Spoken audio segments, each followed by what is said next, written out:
All right, welcome everybody. Thanks for being here. I appreciate it. I'm excited to have this hangout and share some of my knowledge with you. So at the moment, I'm training to become a Grandmaster. I've got 2 GM norms already. My rating's 2350. So the hardest part for me won't be to get the last norm. It will be get my rating up 150 points. And that in itself is a bit of a talking point because I'm friends with a few guys that are quite significantly higher rated, like they're around 2450, but they have no GM norms. And I find that interesting because it shows a stylistic difference.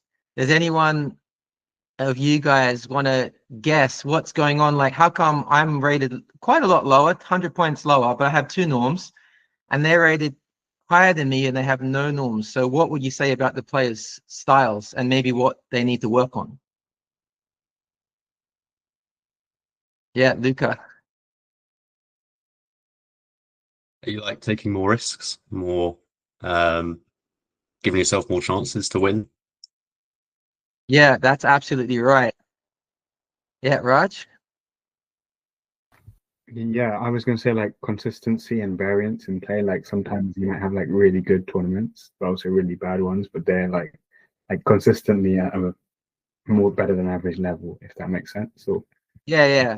They're perfect answers. You guys have nailed it. Like, we could go into more details if you wanted to, but I don't think it's necessary. You nailed the most important things.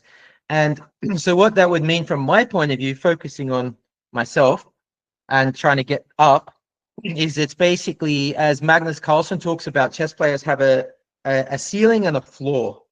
And some players have a huge variance in what their floor, which is like their worst days, and their ceiling is. Magnus is famous for his consistency. He has a very, there's a small gap. A lot of players will have a fairly significant gap, but my gap is even quite huge. And one of the ways you can also tell is by looking at how many draws I have. I have hardly any draws.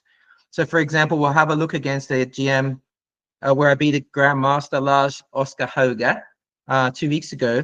And I've played him 6 times now, and we have no draws, which is sort of unusual. Like, I've actually beaten him 4 times and he's beaten me twice. I have a very good score, even though he's a GM. It's partly, and there's even reasons for that, I'll get to that later, why he's a good match with me style-wise. And in a way, he brings out my consistency, which we'll get to. But basically, so in my case, there's such a big gap between my best performances and my floor. So my job is not to increase the ceiling, but to increase my floor. Because not only do I have 2 norms, I've been half a point off a norm, I think at least twice. So the ceiling is high, which is great. I would rather have this problem than the other problem, because I think ultimately it's better to have this, but it's still a big and difficult job to change it. But how would you guys help me? If you were coaching me, what would you say is important to improve consistency?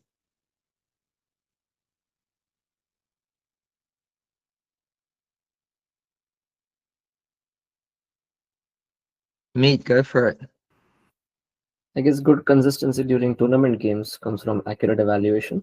And the only reason you would take more risks is because if your eval was slightly off, because you'd think, okay, this is a legitimate position in which to take a risk, but the opposite might be true, where if you take a risk, your opponent ends up getting the initiative instead. Okay, that's an awesome answer. So Meet's like talking about like being over optimistic in a way and like misevaluating positions. Like, I'm an incredible fighter in the sense that, like, I've sometimes, like, if I had a draw and I look back on the game a few years later, or someone reminds me, remember that game? And like, oh yeah, I lost that game. And they're like, what are you talking about? That game was a draw. But in my mind, a draw was equivalent to a loss. Even if my opponent, the game I have in mind, was an IM, to a strong player. And it's just because I'm such a fighter and I want to win every game, and I sort of put everything into it. And whereas other players, that's a personality trait, because there's lots of really, really strong players and grandmasters that are famous. Like Ulf Anderson is the most famous for saying a draw is always okay. He literally says that, like, it's his favorite expression. And he's not the only person that says that. And for a lot of players, like, a draw is just a logical result, Like white played well, black played well was a draw. And that's a very understandable and normal way of looking at chess. And those players will probably tend to also be more consistent, whereas for other players that are known for being uncompromising, and for them they just feel like, no, I don't want to draw, I want to win. And it's got to do with determination, it's got to do with competitiveness, and how much risk you're happy to take. Having said all that, I heard a really fantastic quote by who was it that said it? I think it was Fabiano Caruana, talking about Maxime Vachier-Lagrave. I think it was Fabi, it might not have been though. And he was talking about how, in any ways, whichever commentator it was talking about Maxime Vachier-Lagrave, who's quite an aggressive player, plays aggressive openings like the Naidov, the Grunfeld. And he said he's so consistently good, and at the World Cup, he always does well. And the other commentator was discussing, yeah, but that's a bit strange, isn't he? Because he's got a risky style. And Caruana, I think it was Caruana, well, let's just assume it was. He said, yeah, he's very good at controlling the game. And the other commentator's like, yeah, but what do you mean controlling the game? Because normally a solid player like Magnus controls the game, and Magnus is very good at controlling the game. And the answer was brilliant and very helpful for me with my style, and something I latched onto because I need to do exactly this, is that Fabi said, well, there's more than one way to control a game. Like, yeah, you control a game by being solid, but you can also control a game by keeping very, very concentrated and calculating very well, which MVL is amazing at doing. Because then even though he plays in a risky way, he's got fantastic calculation. And as long as he knows that he's calculating hard and concentrating 100%, he will bring consistency. And that opened my mind, and it was really good for me to hear that, because consistency is like one of the main things I need to bring. There's another factor involved as well when I look at my own weaknesses, which is that I have a horrible score, and I've only very recently started to change it. So I'm excited to see how the next 2 years goes, because I've started to reverse this. And actually, like in actual results, like proving it in tournaments, which is what matters. Like at the end of the day, you have to have the proof. And what I've started, but I used to have very bad results against, say, 2150, 2200 players, because I just felt like I just underestimated them and felt like I was such a heavy favorite, because I know how well I can play when I'm playing at my best. And I didn't take them seriously, and which was a massive mistake. And I used to have a lot of upsets where they would upset me. And then recently I started doing this thing where one of the strongest players I've ever played was Peter Lecco, who's very famous, and at his best he was number 2 in the world. And when I played him, he was still, like, I think number 30 in the world, still very high. And I was black. It was a 7-hour game, and it ended in a draw. And I was really happy with, even though he hit me with a novelty in the opening, it was very sharp, but I played like one of the best games I've ever played. And I got a GM norm in that tournament as well, like with 2 rounds to spare. So I was really like firing sharp in that tournament. But one of the reasons I play well against higher rated players is a couple of things. First of all, I start being a bit more relaxed about draws, because, you know, I'm playing Peter Lecco, so okay, if it's a draw, it's a draw. Second of all, I tend to be more objective and have more respect for their threats, like take them more seriously as a threat. But the thing is, and finally, what Meat said, I tend to be more objective. But then what I realized, and it took me, like, I'm going to be 49 this year, so it took me way too long to realize, is that I should be doing this against every single player I play. If they're 2150, I should still be doing exactly those things and exactly the same attitude. So I recently started doing that, and I started having like the same intensity, the same focus, the same determination, and even the same fear, in the sense that fearing the opponent, instead of just being like, no, I'll beat this guy easily, which is sort of almost arrogant, and certainly not having like an appropriate level of fear. You want to have like maybe fear is not even the right word, but maybe respect is a better word, like an appropriate level of respect for the opponent, that if they have a good day and I don't, this person will beat me. Whereas I used to have the thought that if as long as I'm a much stronger player, so I'm going to win. And that cost me so many games. So that's something I've been working on. And then specifically, I gave myself, because you want to make it as simple as possible when you want to improve something. So I gave myself like the last weekend where I played in Oslo was like the Norwegian team championship. I gave myself 3 goals, which I wrote on a piece of paper and I put it in the Wallace Chess Coaches chat. So be objective, we've talked about. Be bold. The reason I put bold in is you don't want your strengths and weaknesses. Your strength is often your weakness and your weakness is often your strength. So I put be bold in because being objective is like calm down, John-Paul, because I tend to like wild complications. Only go into wild complications when they're good. But I didn't want to overcorrect and play like a coward. So that's why be bold. Like if it's bold but it's good, do it. And the other thing I put in was calculate short and accurate. Because what I also tend to do is I can be quite a good calculator.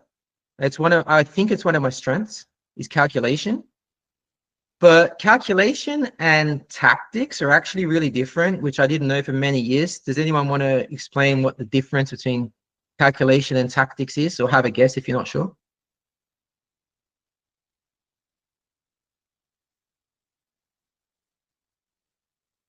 Go, Meet. I mean, we've had this discussion before, so I remember from that. So tactics is basically like patterns and, or like familiar patterns that you might have. And they can range from like maybe 2 to 5 moves. But calculation could be in any position, right? It could be from a simple end game position. It could be in an opening, it could be middle game. And being accurate in that is very different from just knowing your tactics, because it means you've calculated the best response from your side and your opponent's side. And Exactly. Exactly. That's a great answer. And another thing that I would add to that is like calculation is sometimes deeper in the sense that you might calculate many moves deep, whereas tactics are often quite short term. And so what sometimes used to happen with me is I'd calculate something really deep and then forget something really simple. It reminds me of like the Nutty Professor in the sense that like, like they come up with something really deep and then they can't find their car keys, that type of thing. So in chess, you have to be practical. Like there's no point having deep and creative and complicated concepts, which I love and probably comes more naturally to me in a way, if you're doing like something silly. And so what used to happen in my game sometimes was I could calculate some really deep stuff and then like literally just miss like a simple tactic and then lose the game. And obviously it's really devastating as well, because you might have played a fantastic game and had a winning position against even a GM, say, and then you lose because of a tactic that was maybe really simple because you just either were nervous or you relaxed or you just missed it.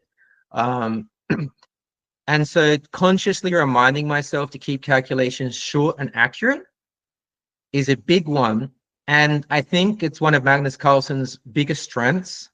And I think it's one of the reasons he has that very small gap between his ceiling and his floor, because you're going to have variance if you blunder. And you can be very, very, very strong and blunder a lot. So, for example, Magnus was talking about Hans Niemann recently, and he said that Hans has improved a lot. And I think Hans is in the top 14 in the world now, or certainly top 20. But he said he has still a big weakness, which is he blunders a lot. He still blunders a lot. So we're talking about someone top 4. Obviously, it's relative because Hans is still maybe blundering a lot less than I am. But it's still relative to say maybe what Magnus does. Maybe Hans is still blundering a lot. And so it's not really, and that's a good example in the sense that it's not really linked to strength, in the sense that I'm 2350, Hans is top 40 in the world, so 2700 player, but it's still the same problem. So these problems can sort of come up at any level, whether it's 1600 or 2000 or 2300 or 2700. You'll find repetitions across the whole spectrum. And so what this is about is like, so obviously Hans is fully capable of seeing really deep stuff, but he'll miss simple stuff. And sometimes fixing that is literally just a matter of just reminding yourself. Like it's literally that simple. That's why I literally wrote it down on the piece of paper before I went to my match. You're not allowed to take it to the match. Wesley So has got in trouble, if you guys know about this, for taking the piece of paper to his match. And I think he literally wrote something very similar, which shows that even for a top 10 player, it's a relevant thing. I think he wrote something like slow down and be cautious or something like that. And I think he used to have an issue with blundering, but he got in trouble and he actually got forfeited from a game because he was warned by the arbiter to not bring notes. And then he still did it because it was like maybe a nervous habit. And he actually got forfeited in the US Championship once. So I wrote it down in the hotel room, big, bold, and then and it sort of helped. So I'm going to show a match that I mentioned, but I'll just give it a little bit of background. So this game was played in the Norwegian Team Championship a couple of weeks ago. It's obviously a team event. On my team is 1911. I think the club was inaugurated in 1911, which is pretty cool. And but it's also pretty funny because my birthday is 19th of November, so 1911. And Grandmaster Frode Yrkedal, he's on the team as well. I mentioned him because he also works for Wallace Chess, like from Norway, like online. And sometimes when he's in London, comes and does some stuff with the squads. And we're great friends and we train together. So, but the other reason I wanted to mention the location is that this match was actually played at a fantastic school. It's called NTG. It translates like it's short for Norway's top high school, but what it actually is a specific high school for top athletes. And so this is an amazing school. I love this school, and I actually got to teach there for a week some years ago when the chess teacher was on holidays. So basically the way it works is if you're really good at any sport, including chess, so you get to do this program, go to high school at this school, and you do your sport for like 4 hours a day. So if you're a golfer, you do 4 hours of golf, then you do 3 hours of your normal subjects, and you get trained by a proper professional. If you're a chess player, 4 hours of chess, then your other subjects. So it's unbelievable. Like not surprisingly, this has churned out grandmasters because they got people when they were 12 or 13. Magnus went to this school. So they got people when they were 12 or 13 years old. You know, they're already probably strong and talented. They apply for the school. If they get in, they do the chess program. They get taught by Grandmaster Simon Agderstein, who's was famous Grandmaster. He was I think top 12 in the world at his peak. Really nice guy, friends with mine for many years because he actually visited Australia when I used to live in Australia, and I babysat his kid and we used to play blitz. Lovely guy, and he's been teaching at this school for the last 15 or 20 years, and they're just, thanks to Seaman, they're just pouring out grandmasters. It's like unbelievable. So yeah, it's such a cool thing. You've probably heard of also like grandmasters like Arian Tari went to that school, and John Ludvig Hammer, like Hammer Time, famous grandmaster from Norway who does a lot of chess commentating, went to this school. So this is like a fantastic school and this chess program still going. So they had the actual tournament at that school, and that was fun to be there again because I hadn't been there in years since I taught there. And Simon was so proud. I'll just say that's the English-sized version of his name. Was so proud because he wanted to show. He forgot that I'd been there already, but he wanted to show me and the other guys around. And he was showing us around. And one of the reasons I mention it is so many chess books. And I'm going to talk about the importance of chess books in your training today, because I think with computers and stuff, it's become a bit forgotten. But I'm a big fan of chess books, and like there's thousands of chess books. And I took a lot of photos of them because I'm going to order a bunch of them. And I remember, because I've even seen videos of it, that Magnus Carlsen, when he went to that school, he's literally read every single book. And if you don't need more evidence, just look at that the possibly greatest player that's ever lived, if not top 3 or whatever, greatest players that's ever lived, if you want to bring up Fischer or Kasparov or whatever, he's a book reader. And so yes, computers are important and everything else, but there's some massive advantages in reading. And I think some of you have heard this already, but I'll just repeat it. that some of the books written from the 80s and 90s, which Magnus would have grown up with, are so helpful precisely for the fact that they were written before computers. Because if Kasparov was writing a book before engines, you're going to understand, he's going to explain why he did this move. And he's going to be wrong a lot of the time if you check with an engine. But who cares? Because Kasparov is explaining why he did this move. Like, you learn so much. Whereas the engine will just tell you this is the best move, but it won't always explain strategy. It won't always explain the stress of competition. It won't always explain, like, as Meat mentioned, how to manage risk. Like Kasparov might have said, like, here I had a choice between these two moves, and I thought this move might be objectively better, but then black gets chances. I wanted to keep control. Engine can't explain that. I wouldn't be surprised if they can in the future when they combine AI with engines, and the engine will say cool stuff like, in fact, I'm guaranteeing that this will happen, that it might only be in like in a few years' time, the engine will say, this is the best move, but this move is more practical.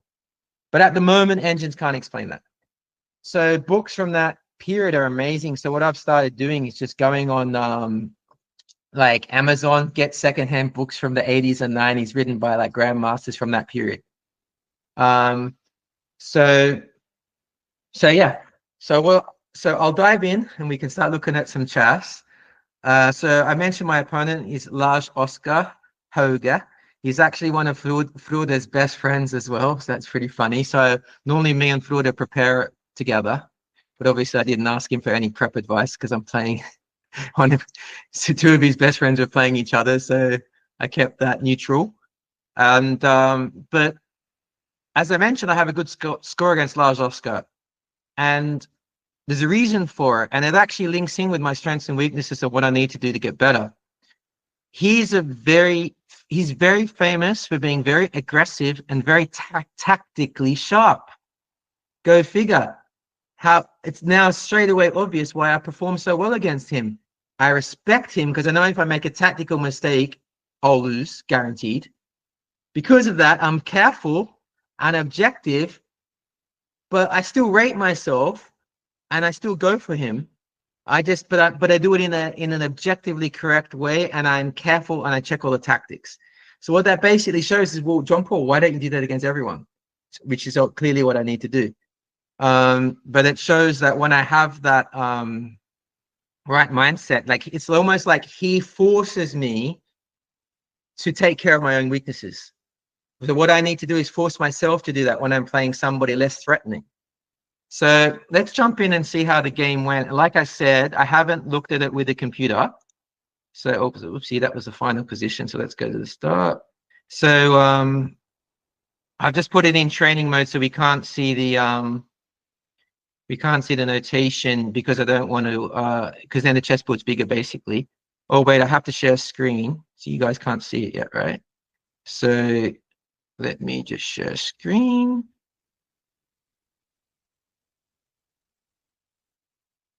Okay. Now, I might not be able to see you guys or see if you put your hand up. Well, actually, can you just try, like, Meet? Can you do a hand up and I'll see if it comes up when I'm on this chess-based page? Yeah, I've just done that. I don't know if it came up. No, it didn't come up. So in that case, I heard a bit of a beep. So in that case, if you want to say something, just unmute yourself and just jump in at any point. No need to do hand up. And please feel free to interrupt at any point I want you to. So I prepared a fair bit for this game. I normally try and prepare for 2 or 3 hours for a game. I normally try and not do more than 3 hours because then you can be a little bit exhausted. But I find when I don't prepare, I don't feel mentally in the right frame of mind for the game. Having said all that, it's a really fascinating one, preparation, because obviously these days, even more these days than in the past, people make such an effort to get out of prep and to surprise you. So there's a good argument to say, just why bother preparing at all? Just prepare some openings in your training at home, but in a tournament, just like the guys or the girl are just going to surprise you anyway. So just don't prep. Despite that, I still find my prep hits often enough. Even if it's 1 in 5, that's still 20%. And I also find it it gets me in the right frame of mind. So I'm still at the moment a fan of prepping. So I prep the Sicilian, which is my main opening, but I've been studying a lot of other openings recently to try and broaden my horizons. But against Lars Oscar, I actually felt that this was a good choice. And it's a bit surprising because he's known to be a tactician and he's known to be aggressive. But I wanted to provoke him. That was my whole idea, is come and get me. Because I knew I'd get chances, and I also know that I'm a pretty good night-off player. And so I felt like even though he's a tactician, this position is one of my strengths. And that's partly because I grew up studying a lot of Kasparov games.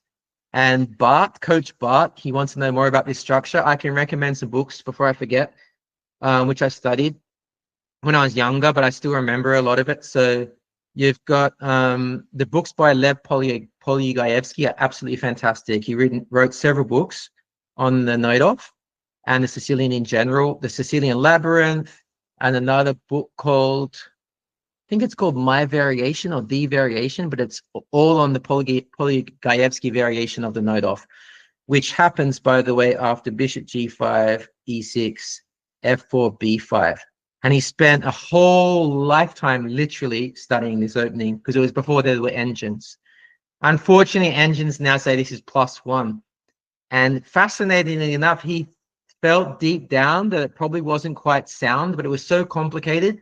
No one, even Mikhail Tal, was able to refute it. He even played it against Tal. And he won so many games with that. It's super, super sharp. But unfortunately, that's what engines do, is they put some openings in the scrap heap. So Lars Oscar played knight b3. I didn't know what he was going to play in this position. I actually thought he might surprise me already here. He does so many things. Sometimes he plays knight c3 and even f4. Quite an aggressive system. Not so many GMs play it, but he's been pretty successful. Recently, he's been playing like knight c3, knight c6, g3, and playing like a in a way, like it's the close Sicilian, but if you think about it, it's like I played the English and he's playing like a King's Indian, which suits his aggressive style, because when I'm black, I play the King's Indian, so I could relate to that choice. And he also does some various sort of slightly more random stuff, like sometimes bishop b5 check, but also he recently did some stuff with d4 take and taking with the queen. So I was pretty thorough in my prep. I actually prepped against literally everything I thought was at least reasonably likely to happen. And just like I mentioned, like your opponents will always surprise you. So he did something which he's never ever played. But first of all, I didn't feel like my prep was wasted at all. And second of all, I was sort of happy because this leads to very, very complex dynamic positions, which I feel suit my style perfectly. Because I am very much like the E6 systems, which is what I grew up with, the Kasparov style. Engine always prefers to put the pawn on E5 to such a large extent that sometimes in some systems it goes E6 and then next move it, like if you play E6 and next move it tries to tell you, like if bishop E2, whatever, oh, the best move is E5. And so it just loves putting the pawn on E5. But I love the system with E6 because I feel like it's sort of more ambitious, which also means more risky, because in chess in general, when you're more ambitious, you're taking more risk, because you can't have it both ways in chess. You can't have things going more your way and it's less risky. That just wouldn't make sense, and everyone would do that. So it's the opposite. It's like if you take more risk, if you're more ambitious, you're also taking more risk, and then you have to decide to find that balance. I have a question here, John-Paul. You Yeah, mentioned about your preparation against him, and then he went ahead and played something that he didn't. My question was, because you played the night off all your life, and you probably studied most of Kasparov's games. Yeah. Would that not mean that he would fall into your prep anyway, because you just have so much experience playing the night off? Yeah, that's a really fantastic question. And I might do a series just on my night off games, because I also beat John Ludwig Hammer, who's a 2600 plus player, fairly recently, I think it was 2 years ago, in the night off. And in that game, what happened was John Ludwig got a very significant advantage from the opening with his prep. And it was also similar to what happened in the game when like H3, G4, and did H3 here, E6, G4, and he got an advantage with some prep, and a very, very significant advantage at one point. If you're an engine, for a human, it just looked very complicated, good for him, but complicated. But for an engine, just says it's horrible for black. And I managed to beat him. And something that Coach Demetrius from Wallace Chess has mentioned, specifically, literally answering your question about me playing the night off, was he's like, John-Paul, he wasn't talking about this game, he was talking about another game. We were discussing what opening I should play. And he's like, John-Paul, play your night off, because they'll prepare, they'll get an advantage, and then you'll win. So the idea being that, yeah, even if they get an advantage, it suits my style. And the game I mentioned before against Peter Lecco, again, a night off. So I have had like really good results here. And I think it's because it brings out the best in me in the sense that the positions are super sharp, but it's sort of positional as well. Like if you look at what black's doing, if you reverse it, which is a funny thing, because the night off is known to be an aggressive opening, but let's reverse it. Let's say I'm white and I play C4. C4 is normally not played by aggressive players. C4 it is more in the modern era, but traditionally, if you go back in time, even like 30 years, not even that far back in time, it was positional players that played C4. And the idea was to play very positionally with G3, Bishop G2, or maybe an E3 system. And so if you look at it from that point of view, why is it considered aggressive? It's maybe better to say that I'm playing positionally, gaining territory, putting my pawns on good squares, getting the C file, getting like 2 pawns in the center, because now I have 2 pawns in center on E6 and D6, and it's white that's being aggressive.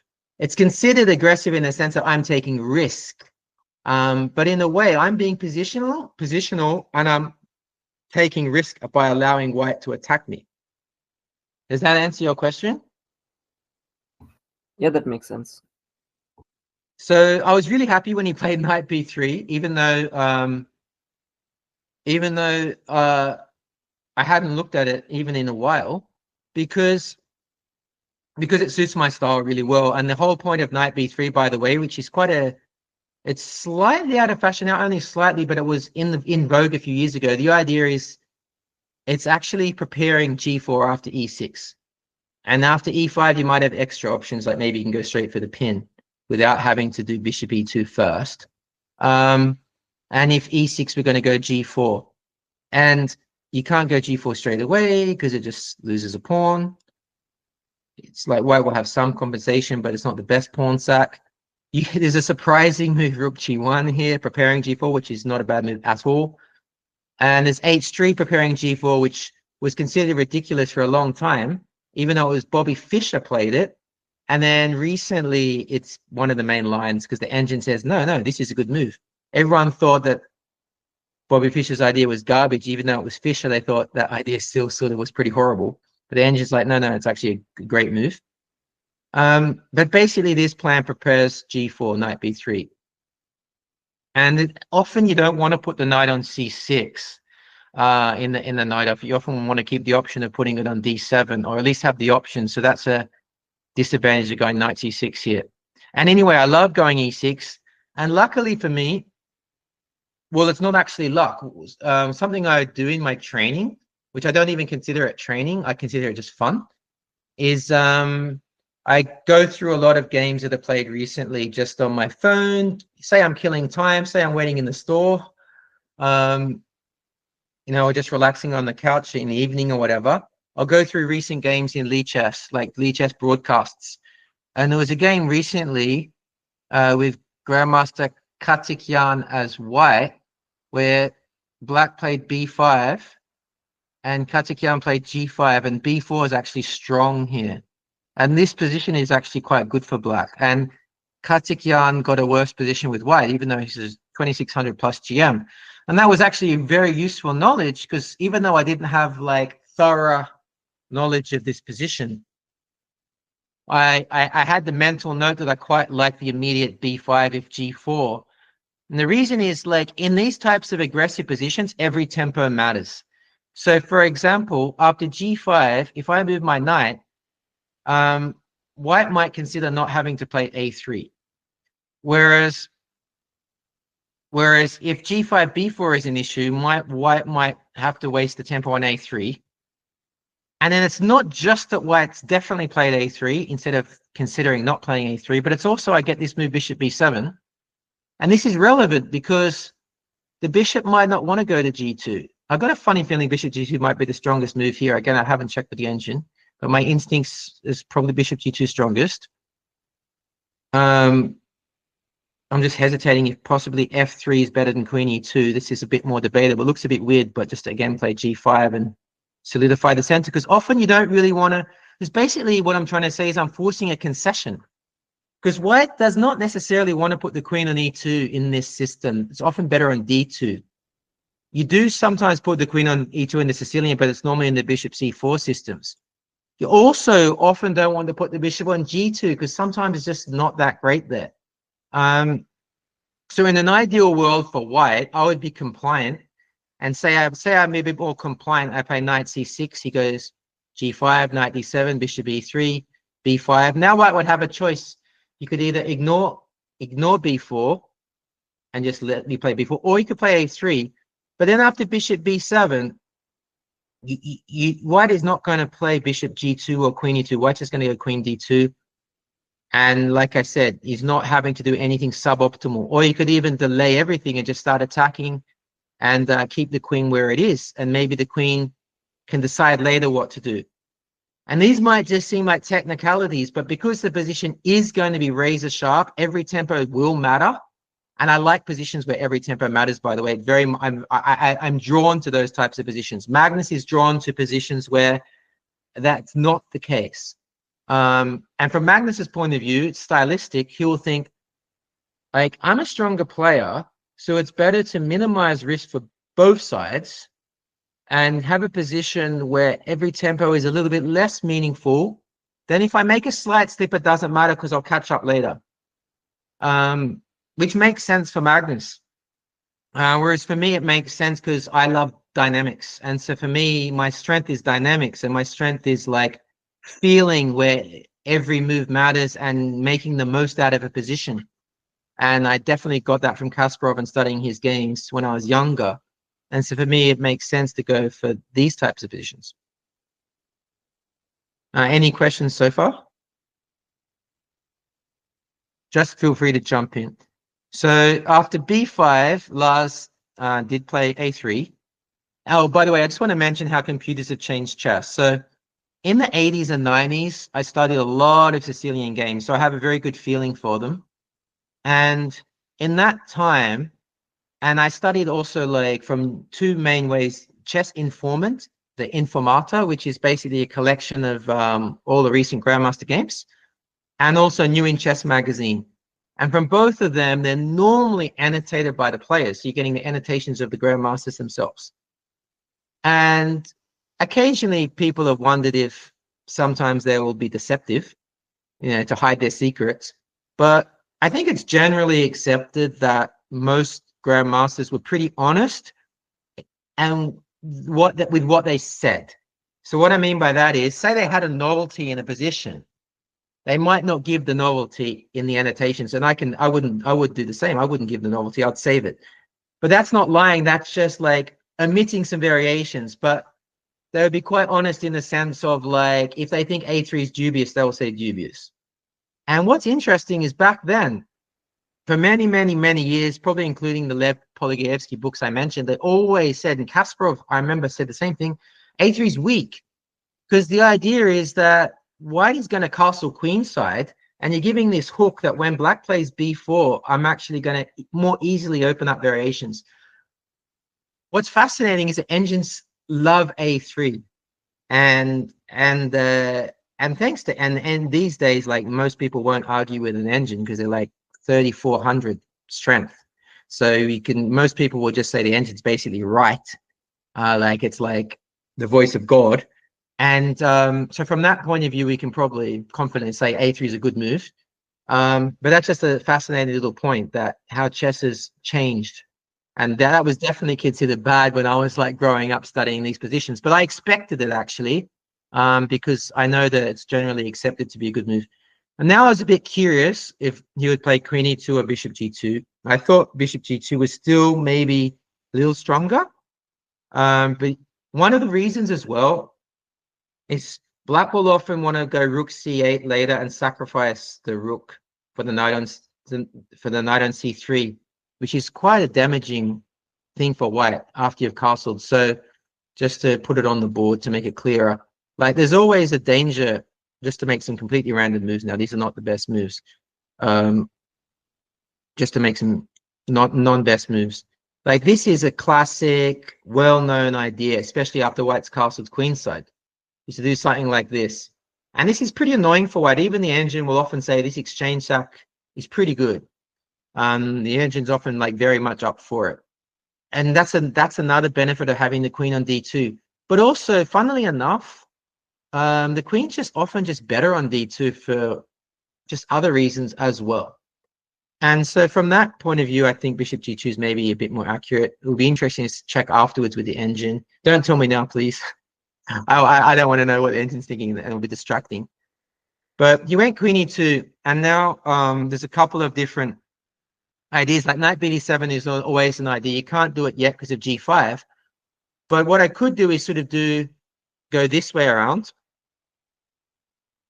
which I always thought was a really cool way of playing. And Kasparov's won some games with this. And then you can sort of go like rook c8, and then both knights can jump to c4. You're threatening to sacrifice as well. But I decided that it made more sense to delay that and go knight c6. And one of the reasons was, if white delays g5, it might be slightly annoying for Lars that my knight's still attacking the pawn. Like at some point tactically, like just to illustrate what I mean, like if we get something like this and I go b4, the pawn is actually hanging now. So after g5, I'm just going to go knight takes e4. And also in the same variation, even if g5 is thrown in, I was calculating if we get stuff like this, he has to worry about bishop takes e4 here, which probably doesn't work anyway because he gets so many pieces for the queen. But there are tactical issues in the air that at least he has to be aware of, and there could be some positions where that works. So I was attracted to this idea of knight c6 and b4. That was the main point. So I went for knight c6, and he already was creative here with bishop f4, which is unusual. Normally you would be playing g5 and putting the bishop on e3. But he wanted to, I guess, be creative, and he's a creative player. And but he also maybe wanted to do something about this b4 idea. So for example, now when he castles queenside, he has pressure on d6 and maybe threatens pawn to e5. So there's some logic behind this move. At the same time, I was sort of happy to see it because it didn't feel like objectively the best move to me. I thought g5 was just sometimes the simplest moves are the best moves, which is also hard for me because I like to be creative. And I got some encouragement and a good laugh from Grandmaster Bent Larsen. I think he was number 4 in the world at his best. Maybe he was even higher than that. Because if you guys haven't seen the BBC series, I think it was from the 80s. It's called Master Game. And they got a rapid game, two like grandmasters playing each other. And they recorded it. They did 2 recordings, so it made sense. But basically, the grandmasters were explaining their thoughts at every point and their emotions. And so you hear the thoughts of the grandmasters, which is so cool. And Bent Larsen said this thing that really stuck in my mind because I could completely relate to it. He was going through all these options, and he eventually realized that there was only really one good move. And he was really disappointed because it was like the least creative and most standard move. And he hates that. He always wants to be creative. But quite often in chess, like the boring standard move, in this case, G5 is often the best move. And that's where Magnus is very good. He doesn't get over creative. It's like, he's not too artistic. He's more technical. Like if G5 is the best move, just play the best move. So I think that was probably the best move. I thought Bishop F4, I was a bit skeptical. Or another reason why I was skeptical of Bishop F4 is sometimes E5 is actually quite a good idea. Especially if I've gained control of D5. And imagine a scenario that could happen where I've played B4 and now I have really great control of the D5 square. And then E5 suddenly makes sense. Kick the bishop and possibly block some of White's ideas. So I thought he gave me more options than he gave himself. Rook C8 was natural. House was queenside. Now there was a choice. Sorry. All right, go. What do you, like, if you remember the game, what do you think with the times on your clocks were? Like, did he seem like he was in prep, or did he seem like he was out of prep? Yeah, no, we were definitely out of prep. We were both out of prep at this point. I think he might have even played knight b3 completely off the cuff, which might sound surprising because I just said how much I played a knight off. But if we go right back, first of all, the last time we played in a game he won, I got a good position from the opening. It wasn't actually the opening's fault, but in the game I won, I played the French because not because of anything issues with the knight off, but because I'm just trying to expand my repertoire and play more stuff. And that was a huge surprise for him, so he might have prepared for that. And also, in our other games, I played more e6 systems on move 2, including a game I won that ended up becoming very similar. Like I often do move orders like either knight c6 or a6, and often later on we get the same sort of structure with d6, but by delaying it, there are some advantages. Like some of the g4 systems are now not good, and if they do something else like bishop e2, well, it depends on the move order, but say like bishop e2 here, and now say I go d6, say, g4 is not as good in this type of position. So he maybe just didn't know what to expect. Maybe he didn't even expect the knight off. Because I think he was slightly winging it with knight b3 already. And he started thinking pretty early, like after b5, because black has alternatives here. Like b5 is not the only move. And after b5, he already started thinking a little bit. He didn't think for too long on a3, but he already thought a bit after bishop b7, and I think he was basically out of prep, which was great news for me. Obviously, like even just psychologically, it's a good feeling because I felt like now we're on even terms in the sense that we're both out of book, but this is a position where, in general, I have a lot of confidence in like the general pattern of the position.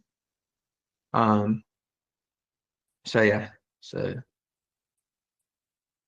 can't hear if someone just jump in and say because I can't see the when you did this kind of thing, did you know, like, did he have like some kind of games with patterns similar to this but as white, or like? I guess he has a fair few, but maybe not a lot compared to like how much experience he has in other systems, because he tends to normally play like what you would normally generally call like anti-Sicilians. Like I mentioned at the start, like random systems like knight c3, knight c6, f4, which, not so many grandmasters play, although it's a super effective weapon at club level, but it's not considered as great at GM level. But he's had like quite good results with those types of systems. I thought he might try and surprise me with like these types of offbeat systems. Would even be like his style to do something like bishop b5 check, which he has played and I thought he might play. So it's not really his main line, just to go into something that's a bit more theoretical. And that's not surprising, because sometimes even though players are aggressive, they often the most aggressive players, and to some extent I'm including myself in this, often the most aggressive players don't always want to go down mainstream theory, especially when they're white. Like looking at myself, for example, sometimes I play open Sicilians, but I often play like knight f3, g3, even though I consider myself quite an uncompromising player. It will take a while to unpack that, so I might skip why. But there are sort of reasons that sometimes you'd almost rather just get a random position than a mainstream theory position, even though the mainstream theory is often considered like quite like the more aggressive choice. Whereas like, say you play d4, if you look at I'll unpack it a little bit more. If you look at like very, very, very uncompromising players, like the three of the most uncompromising players I can think of, Alexei Shirov, Garry Kasparov, Victor and Godfrey. Veselin Topalov, and they all mostly played d4. There are, of course, loads of exceptions, because I was going to say 4 and include Judith Polgar, except then I realized he's an e4 player and almost never played d4. But weirdly enough, sometimes in these d4 positions, you can get what I would maybe describe as like murky complications, which a player that likes a bit of chaos might thrive in. Whereas in e4, yeah, it's sharp, but it's sometimes sort of logical. And sometimes like really aggressive players want not just sharp, they want a bit messy and murky. Does that make sense? Yeah. Suppose, yeah. And I feel like it's almost easier sometimes to get that in d4.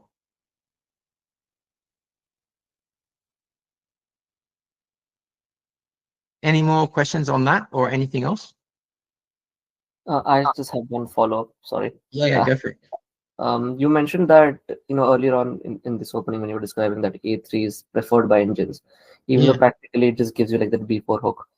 Has there been like a serious like is it like very concrete theory that causes like a3 to be preferred by engines, or is it just a very fantastic question?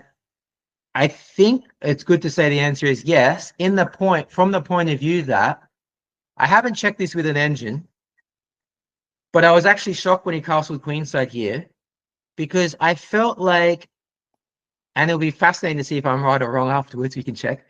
I felt like it was already a mistake. I felt like somehow things are already going wrong for white, even though in some ways he's just done quite natural moves, although I thought bishop f4 was a bit unnatural. And I thought the queen on e2 would rather be on d2. So there are things that white has done that are debatable. And I felt like, even though it sounds surprising because, it's still so early, but I felt like he should be considering like slightly bailing out already. So by bailing out, I mean something like bishop g2 and castle kingside, and white's then not better, but white's not worse, and his king will be safe, like relatively safe. Having said that, I saw some very cool ideas. I was calculating this. Say he starts with g5, knight e7, bishop g2. Say I go bishop e7, h4. There's some really interesting ideas, like my style. You can probably guess what type of thing I'm going to do. Say I'm just making some random moves. I'm going to do something like this. I'm not going to just castle. I'm going to be aggressive, and maybe this. And suddenly, who's attacking who? This looks incredibly dangerous. Like, I think I was even calculating this exact position in the game while he was thinking, and because now it would involve a piece sack, so I might want to go knight c4 first, because then I might be able to do the same idea without sacking a piece. Because here I would have to calculate exactly what's happening in this piece sack, which I wasn't really sure, because he can try and run sorry, I have to waste time taking this pawn. So I wasn't sure if this was quite working, but it looks dangerous, but especially because I can start with, say, like knight c4. Looks awkward. And then h6 is, I'm going to do the same thing. It's not going to cost me anything. So there's all sorts of really interesting ideas here. But say he starts, if I was white, I would think, okay, it's time to bail. And especially if I'm thinking what we talked about, let's be objective. If I was thinking like, do that thing, like imagine I'm playing Peter Lecco, things have gone wrong, let's be objective. Maybe I should just put my king on g1, maybe even don't play g5, because it allows that thing I just mentioned. Maybe start with this and castle. And anyway, I would still probably try and do something aggressive, like I would maybe consider this and h5, g5. It's an option, or h5 straight away, but it seems much more sound for white.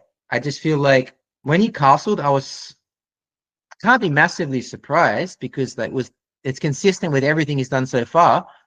but I was a little bit surprised because I just felt like he's asking too much from his position and things have gone like slightly wrong.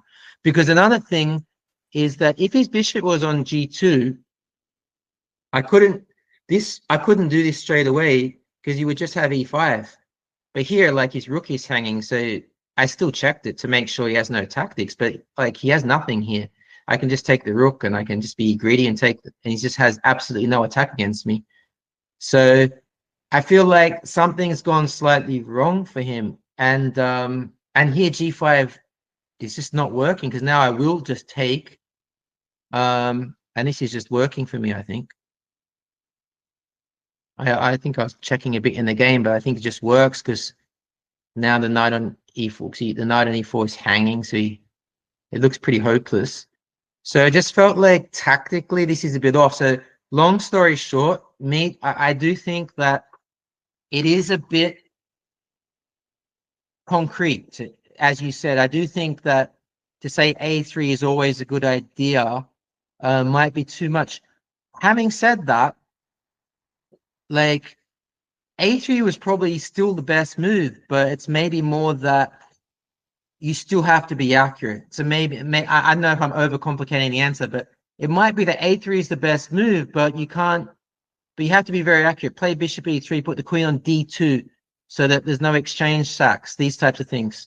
But you can't just follow up a3 any way you want, even if they're like semi-natural moves, because suddenly black just got the initiative very fast.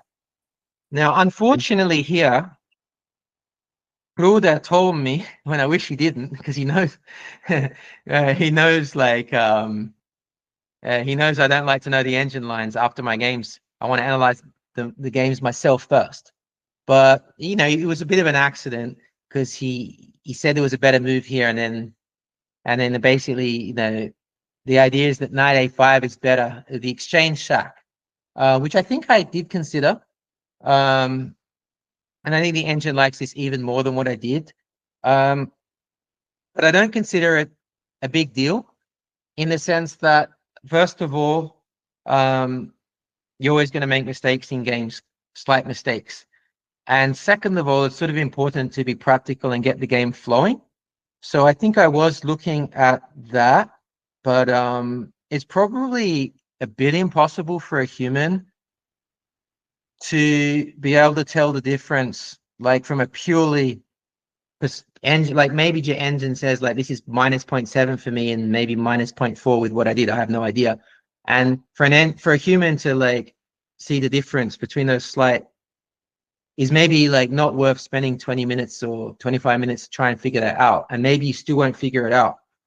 Whereas what I did just looks so flowing and so natural to me, because now I have a C file, I have a knight in his face, I have a pin and a threat.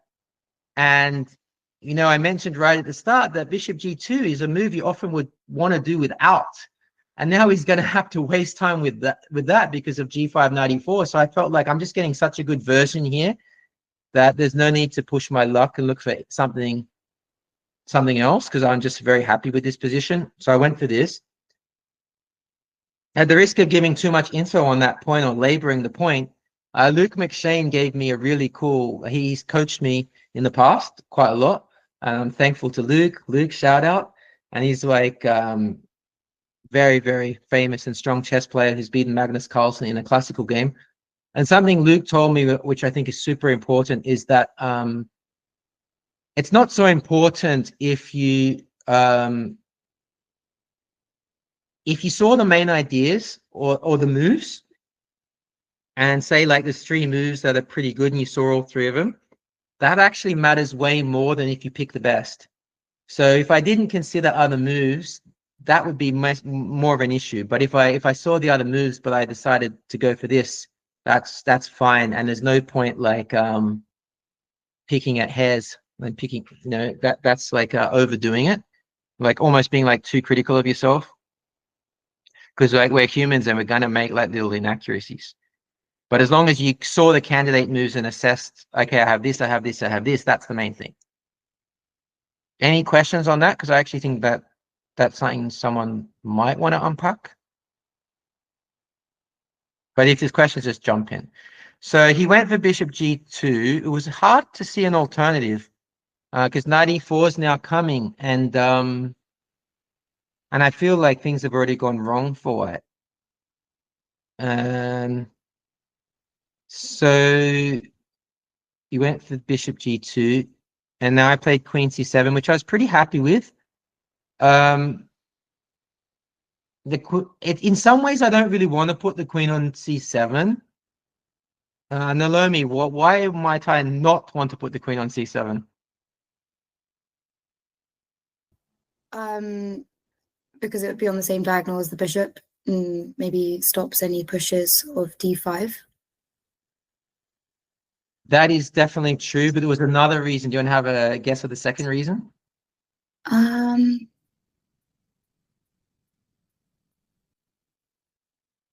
not sure. It blocks one of my other ideas we talked about earlier. Oh yeah, the rook takes c3. Yeah. This is a super big theme. Like, I would love to sack at some point just to rip him open. I'm sure I calculated the sack straight away, but he has king b2, and that doesn't work. And if I have to go backwards, then it's not worth it because time matters as well. So then it's definitely too early to sack. So I didn't really want to have to block my queen. But the funny thing is now, e5 is probably still not a threat because the bishop takes g2, but at some point e5 is going to become a threat. And also there was another tactical benefit of putting my queen on c7. But before I come to that, there was an argument for queen b6. But the funny thing about that is I actually had this feeling that I felt like his bishop on f4 was sort of misplaced. I felt like he was a little too creative with that move. And if I put my queen at b6, I just encourage him to almost like improve his bishop. And then I lose that idea of this e5 advance. So I didn't want to encourage him to like correct that mistake. And one of the ideas of queen c7 as well, and I just have to remember my thoughts here, but there was a tactical point of, who can see any tactical point? There was something tactical on the C file. I was also considering a5, a4 here just to be a little bit. Oh yeah. That's a super that's what I was important. looking at. Yeah, that's absolutely important. That will happen in the game. I shouldn't have spoiled that, but yeah, that's a very big theme. There was also something tactical like knight a2, but it doesn't work yet. I'm just trying to remember my thoughts because it was about a week ago now, and I do forget after a while. But and it might come to me later, but there was some tactical ideas based on just something very direct. At some point I have knight a2. And there might be, maybe there's some positions where knight a2 is working, or is there something to do with sacking the maybe this might be rubbish, but is there something to do with sacking the knight on g4, just distracting the queen away, and then you've maybe got knight a2 as a threat? yeah, it's definitely something like that, or maybe knight e4 at some point. Knight e4, not But really knight necessary. e4, like, Yeah. They don't feel like they work yet, but let's just say that my memory is not perfect and I've forgotten now. But I think there was some tactical issues, and it might also have been like down the track. Like I saw, like when he does this will be handy. So it might just have been that I was thinking of something that's not immediate, but that's coming soon. So he finally went for g5, which he really should get on with that, and an h4. So now the most natural moves, you could say. And now I had a big choice, because this was actually this is very natural what I did. I put my knight on c4, but I thought for quite a long time because I could go for the a5 plan, and I'm also just trying to remember my thoughts. Yeah, was it a5? I think it was a5 immediately. Was a pretty big choice, because as you guys have mentioned, now a4 becomes a threat. Knight b5 hits my queen, but doesn't seem to really help him because I just take. And it's probably a little bit difficult to see what his next ideas are. And yet I still didn't go for it, and I had like a pretty concrete and specific reason, but it was a tough choice. It was a big choice. Do I put my knight on c4, which in a way is like improving my position to the max, you could say, by getting two knights sort of in a way like in his face, and then play a5, a4, which is what I decided to do in the end. But it costs 2 tempi, and it even has potentially a tactical disadvantage. Like I'm blocking the c file. On the other hand, I'm creating threats on the c file, so it's paradoxical because I could either take here or go knight a3 check. So on the one hand, I'm creating more threats, but on the other hand, there could be some positions where I wish that I just did this without having to block the c file and just keep it open, especially because it does cost me 2 moves. So it was a very, very difficult decision. John, sorry, Yeah, I jump just in. saw an idea. So Yeah. after h4, you mentioned a5, right? Instead of knight b6, but a5, Yeah. I was thinking, what if knight d4 and e5, knight b5? Yeah. That might have. I'm trying to remember what I was calculating because I've actually forgotten, and that might have been literally exactly what I was calculating because that looks very natural. Because Knight e5, knight e4. b5, and everything just okay Because for now white. a4 looks far too slow. Now white must be completely winning after this. d6 falls, and I have no threat with a3. And the knight on b5 secures his knight. So I think a5, knight d4 is my line. But the thing is, the line goes on. So I would have been calculating this position. And what would I have calculated next? Would it have been e5? So e5, so knight b5 anyway, no? With the check. Yeah, knight b5 anyway, exactly. Now queen b6 is bishop e3.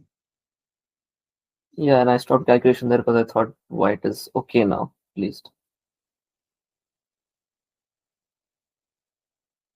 This is a difficult position to evaluate. Because say I go like queen b8, then bishop a6 is a big threat. I think I was calculating this position in the game. Bishop a6 is a threat, and then I'm turning rook takes c3. So I'm starting to get some pretty serious threats. On the other hand, I feel like one thing I was worried about in the game is that when I go e5, I'm opening this line, and he might potentially have some sacrifices, like maybe even that works. Like we can have a look. Harrison, you're a tactical wizard. Do you see some tactics for white here? Could it be even, I'm not sure, if you go back a couple of moves, sorry, Jean-Paul. So, no, just after e5, queen b8. Yeah. So, e5, knight b5, knight b5, queen b8, even Sorry, bishop takes e5? Sorry, which position? So e5. Yeah, right here, it could, I don't know, maybe, oh no, sorry, but it takes with the knight. Yeah, I thought the same. He takes with knight. I thought knight d5 could have some point as well, but there's nothing there concrete. And anyway, like it loses to c2, queen c2, like rook c2 is just horrible. I mean, Right. It's a shame I can't remember what I calculated. The thing is, it'll come back to me, but it'll take a while to, like, if I sit and think, I will be able to remember what I calculated, but it'll take me a while, and I don't want to spend too long on it. But the thing is, it does occur to me that if white plays bishop e3, just to save a full piece, then after bishop a6, white might have time here to do something. Although rook c3 is still a pretty serious threat, though. I was actually looking at the other line instead of bishop e3, bishop h3, and if he takes on f4, then you can just take on d7 and then e5, open up and attack the king. Sorry, say that again, mate. So if you go back a couple moves, just one Yeah. more, yeah. So you know the line you showed with so knight b5, queen b8, Yeah. and then bishop h3, giving up the piece. Oh yeah. Takes on f4, bishop Yeah. d7, Yeah. king d7. Now e5. I was wondering because now you're trying to starting to open up the Yeah, position. exactly. This is like definitely very pretty cool. I'm I think not bishop sure. Like white says, if I'm just super greedy, it's hard to calculate for sure if this is going to be mate or not. Like at first glance, I sort of feel like not, but I'm not sure. Because there's even room for quiet moves, isn't there? Like I thought knight d6 or even e6. this, and then queen g4 check. Sorry? I thought knight d6 was looking strong, but yeah, even e d6 is good. D6, yeah, definitely. Yeah, I mean, now there are definitely some big threats, but say I take. If rook takes king e7 looks safe enough. My knight on b4 is ideally placed because it also stops knight d5 check. So this position looks winning for black. I'm actually struggling to crash through for white, which is why I spent so long on it. I think I thought this is probably my longest think in the game. I think I thought for like 20 or 25 minutes because it was a tough call. Sorry to derail the whole thing. You can go ahead. Sorry? Sorry to derail the whole thing. You can go ahead with the main line. No, you didn't derail anything. Like this was basically the critical position, and it's a bit unfortunate. I can't remember what I was thinking here, but let's say I thought he had time for this, then. But what about bishop d2 instead of bishop e3? Like Sorry? bishop d2 instead of bishop e3.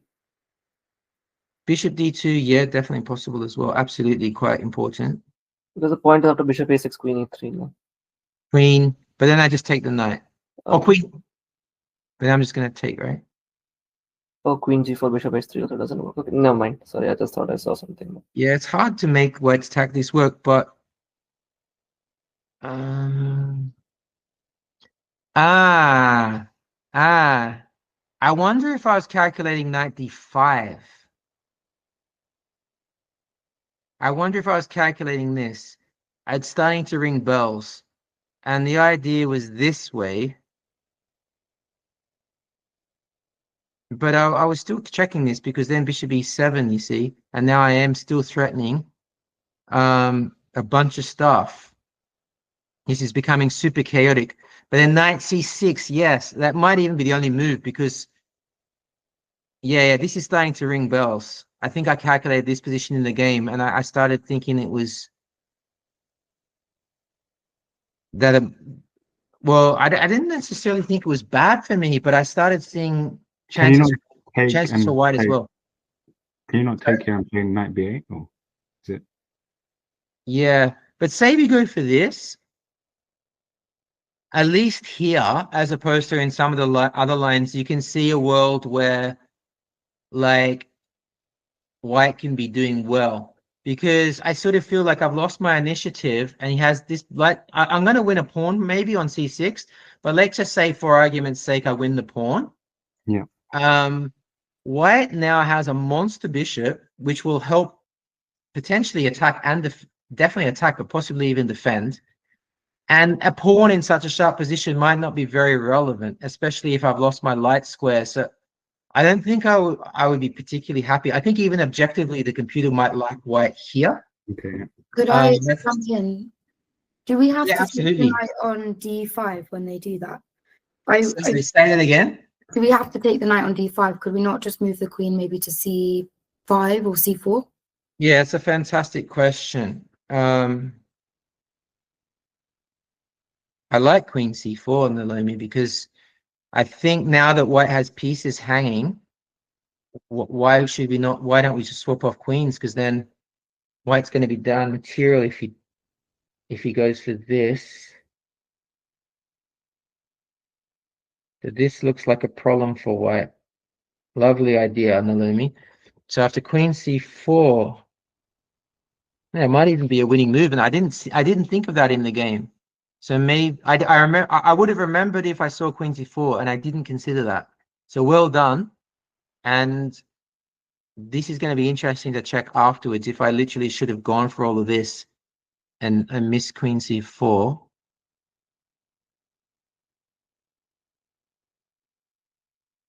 Let's have a little bit of a think.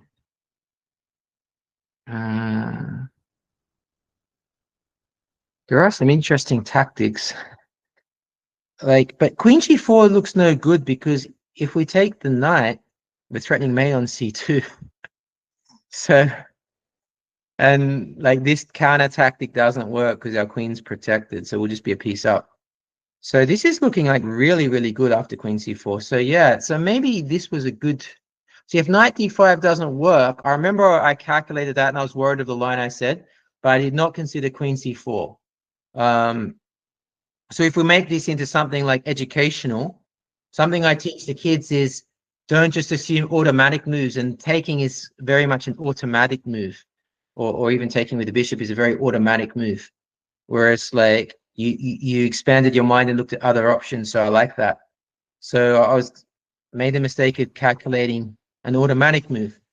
And the idea, remember I said like I should calculate short and accurate rather than long and deep.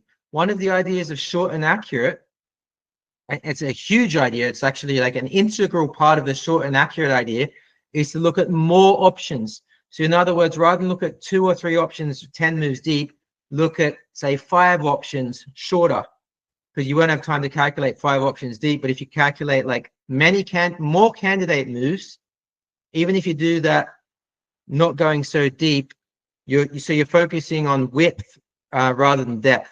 So if I had done that, I would have seen Queen C4 here, and then maybe I would have actually gone for this instead, because there was knight. So it might mean he has to go for this, but like we said, even this was a bit. We haven't even found a good response for white here because of bishop a6. Yeah. Can he not go knight cb5? What's the problem with knight cb5? Yeah, great question as well. I was wondering that as well. Because after knight cb5, I thought, okay, if he goes queen c5, I thought knight or queen b8, knight f5, with the idea of just going after d6. Oh, nice. Okay, but is bishop a6 going to be a tactical problem? The idea being like take. I just take with the queen. I was wondering. Oh yeah, you can't go. I thought c3 in the middle would be a good intermezzo, but probably not. Yeah, it looks like bishop a6 is like such a massive problem. I'm actually struggling to find a decent move for white here. Actually, can you go back there? Sorry, I just had a question. If you on that line again after e5. Yeah, so we go for this. Yeah. Knight cb5. Yeah. Queen b8, knight f5. Yeah. What about Queen C4 again? Nolomi's idea before. Why does that not still? It's probably good, but probably absolutely good, but I can't even see how white defends this one as well, because bishop a6 looks huge.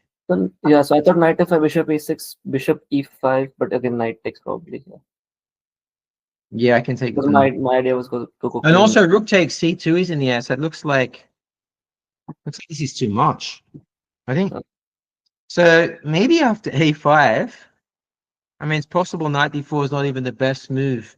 There is king b1.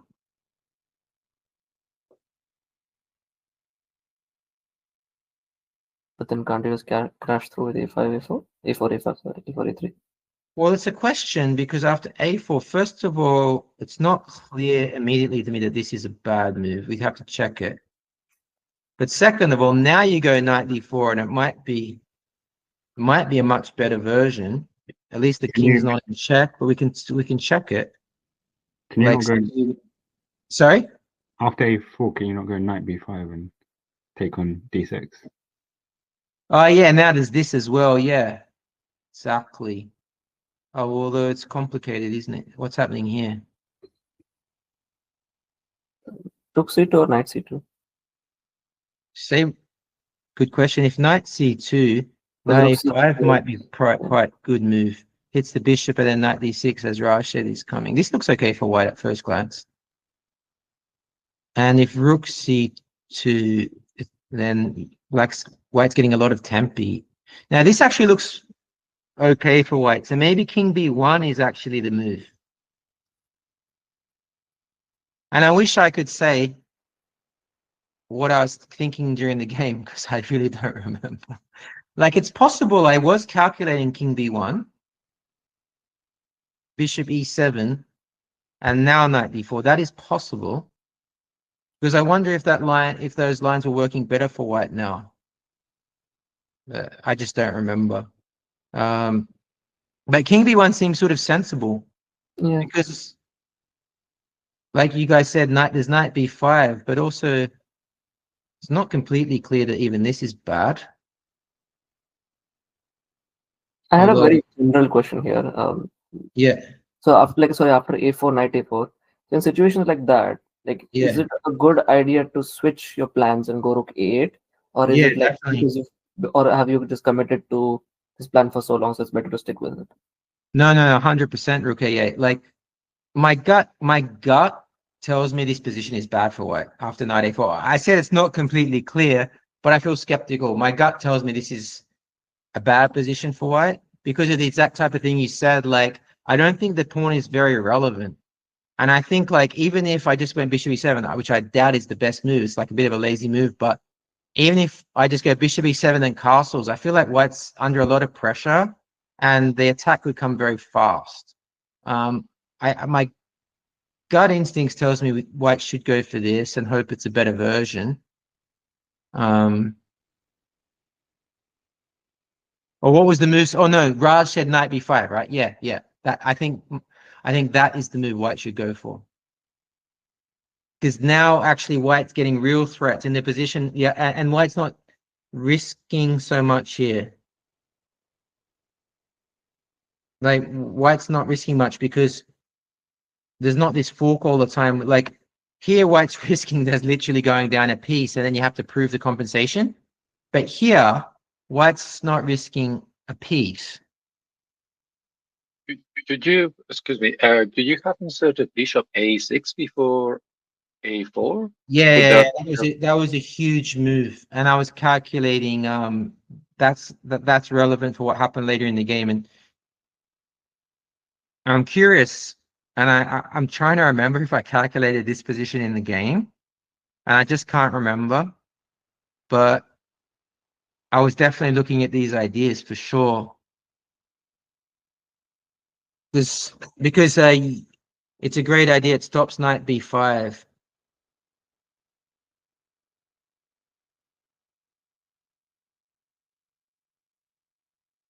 Okay, I think we'll leave this here and just say that this was a huge choice. He can choice, and I don't know what the engine will say because it's such a concrete position. It's just going to come down to a little tactics, and I spent a long time trying to understand it. But the way I'll just say how I came to the conclusion from a human point of view. But humans are not engines, and the engine will maybe just prove me wrong. All right, like I just don't know. I honestly think it's a 50-50. Like intuitively, I feel like if I had to make a bet, I feel like it's almost a 50-50 bet. Maybe what would be really funny is when Luke used to coach me in positions where we would argue a lot, and like I think this is better and he thinks that is better. Then we would always check with the engine after a big debate, and it would always say like 0-0-0. Which was always hilarious. And after a while, we realized if we were debating a position heavily, it was because it was roughly equal, so you could argue either way. And so I'm wondering if because from a human point of view, the advantage of putting my knight on c4 is massive. Like, Luca, what's an advantage? Name like at least 2 advantages of me putting this knight on c4, please. It's way better placed than the opponent's knights. Like, and there's so many tactical ideas that white always has to consider single moves. There's more chance that they can just make a mistake at any point and lose the game straight away. Yeah, 100%.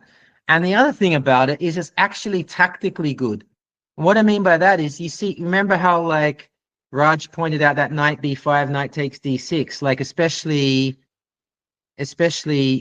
here when we realized that white should maybe start with king b1 and then after a4 knight b5, and now black might be in trouble here because of the pawn on d6.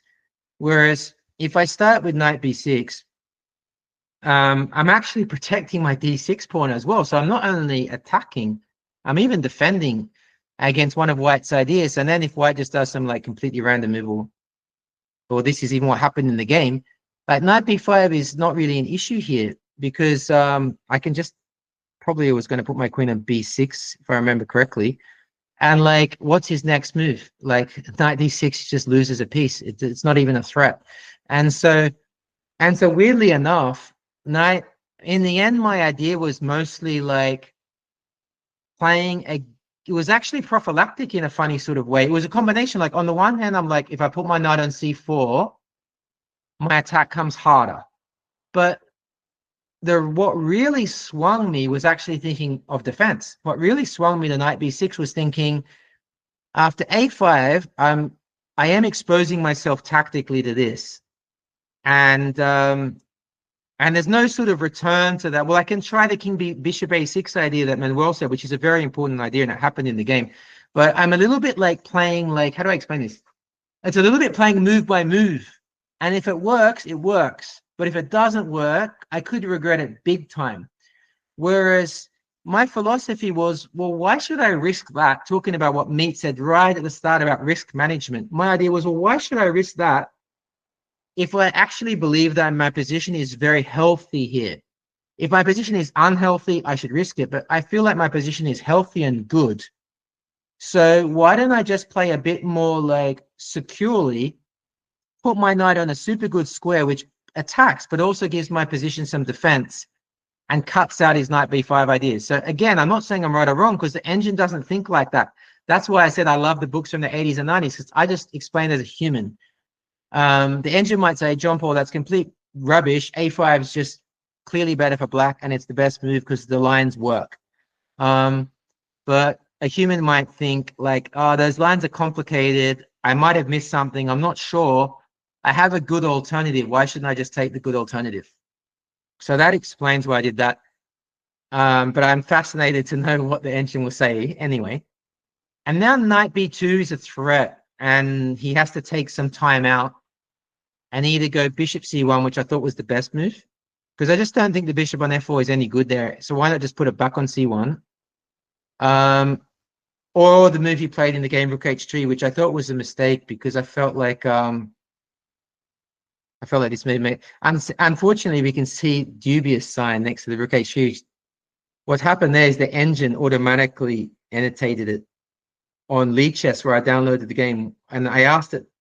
I tried to switch off all engine annotations, but it does it automatically. And so that's a bit annoying that it's, but it's annoying from the point of view that I don't want to see what the engine says, but it's good from the point of view of my instincts, because my instinct was bishop c1 was the best. And mostly from the point of view that there's a good rule in chess, which is, which I know Grandmasters also use, because I think Caruana was talking about this. I'm mentioning Caruana a lot because he has a fantastic podcast, which I recommend for everyone, called C Squared. And I've learned a tremendous amount by watching his videos. And what he says basically, and I think Frude has told me the same thing, Grandmaster Frude, is like, if you have two moves, one that doesn't have to be played or maybe has to be played, and one that at some point has to be played, always play the move that has to be played first. And so if we use that logic, it's not clear that he has to play rook h3 ever. It's sort of cool to defend this way, but it's not clear he has to do it. But it somehow feels like the bishop belongs here, because the bishop's not doing anything on f4 anymore. I'm so secure here. Maybe e5 comes with tempo. Why not put it back here? It stops all these knight b2 tricks. So if you have two, and in the end, he did end up putting his bishop back. So with that philosophy and that logic, it's more logic. The logic would say, we'll play bishop c1 first and then decide to do this yes or no later.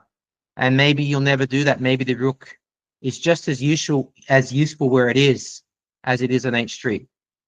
So that was the thoughts on that move. And now I'm finally getting a5 here, and here I was feeling like super confident, because now I'm basically getting like the best of both worlds, from the point of view that I'm getting all those really aggressive a5, a4 ideas that we were looking at before, but like, where's White's counterplay? Like, I just felt like White was close to lost here, because yeah,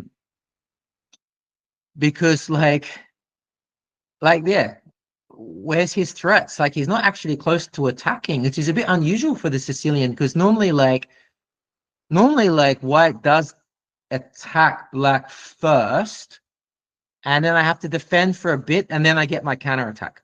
But here, because I've been a bit cheeky and I haven't played bishop e7 or castles, I'm just getting on with it, because I literally think, well, why should I play bishop e7 and castles? Like, why waste two tempi?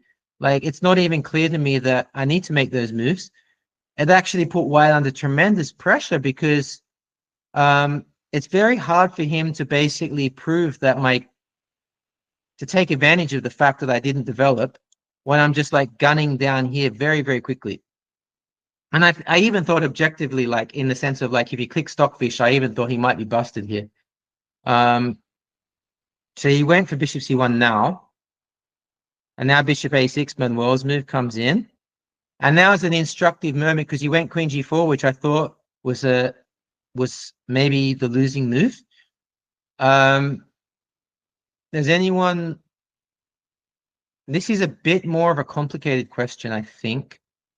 But does anyone want to have an idea why I thought queen g4 was losing and what I thought he should do instead?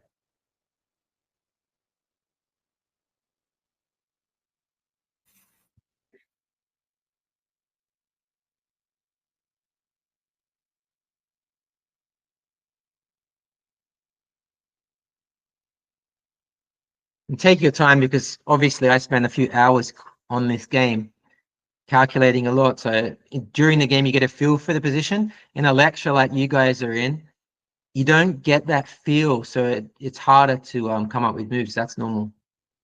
But take your time and have a think about where I thought he should have put his queen.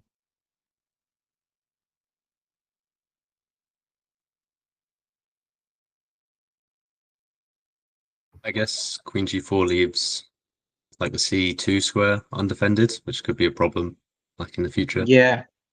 That's actually a huge point, the c2 square. That's why bishop a6 is so annoying for him. Because it's actually about deflecting the queen away from c2, so well done. It also stops knight b5, but like we discussed, knight b5 is no longer a threat, so it's more about deflecting his queen. But unfortunately for him, the queen can't stay connected to the c2 square. So the only other square, but there is another square which is important. I thought Which he queen should- e1 was Queen possibility. e1, yeah. Yeah. Sorry, what was that? Raju, go ahead. You were Yeah, I not was saying queen e1 because queen g4 Yeah. knight e5 comes with tempo. Yeah, you nailed it, guys. So queen e1 is critical for two reasons. First of all, or at least I thought so, queen g4 is actually going to allow knight e5 with tempo, which is paradoxical because you wouldn't think I'm going to go backwards, but we'll see why it's important in a sec. And that's why he missed the knight e5 concept because it's going backwards. Whoopsie. And queen e1 is also important because there's so many tactical ideas where even though his rook is protecting, I think it might be it still might be, as we'll see in the game, I'm going to shut down this rook's line. So if the queen stays protecting, it can help his defense. So what happened in the game is he went queen g4, and now I made a combination of moves, which is, I think, just winning, sort of like a knockout combo, but it's a few moves in a row. Does anyone want to have a go? And it's not completely forcing, so it's so you can just use your instincts because it's not like white has alternatives. White has alternatives along the way, so it's not like a forced. You got to push a4 here, right, Jean-Paul? Like Yeah. We start with a4, so that's the yeah, move. and And not then knight b4. Yeah, and then You push a3 again, surely, because just to, Yeah. you've got to break it open. Exactly. And then if he goes b takes a, he could also try b3, but if b takes a, and then keep going, you're doing great. See if you can do it in your head. So a4, knight d4, a3, ba3. And now what? This is, I think, sorry? No, does that work? No, it doesn't, because you've got the rook on h3. I was looking at knight c2, it doesn't work. See, I think this is where what he missed is he calculated a4, knight d4, a3, pawn takes a3, and it's my next move that he missed in advance, like when he, yep. Is it knight d5 in combination with one knight coming to d3 or something like that? Manuel, you're the Spanish wizard. So we go Yeah. a4. So as a team, we got the a3. You can try b3, and then I have various ideas, including sometimes even a2 is good. I don't even remember right now, or even maybe what I did in the game is still good. But let's look at what happened in the game. It's a take, which is sort of natural in a way, even though it opens his king, because I don't want to have to be going backwards, guys. Like, even objectively, I might just be doing badly then. So knight e5 is the key idea.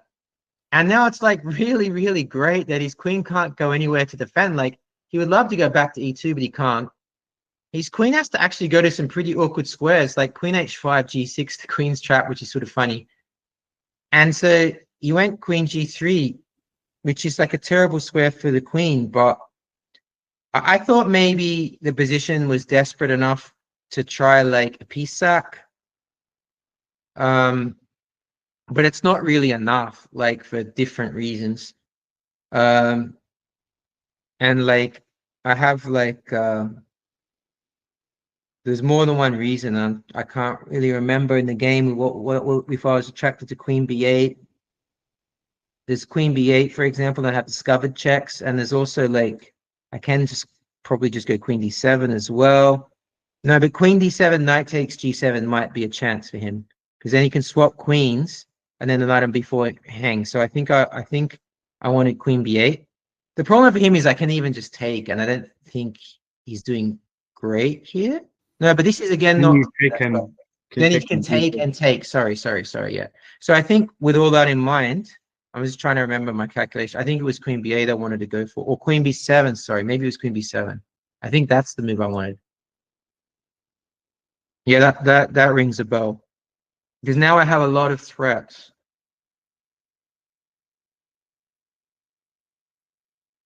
This looks like it's probably killing, but I feel like he should have tried this, because even though the position looks losing, maybe queen f5 and maybe just try and make the position murky. Still g6 looks like a pretty good. Because if queen f6, then I just have the discovered knight d5 as check, and then I take his queen.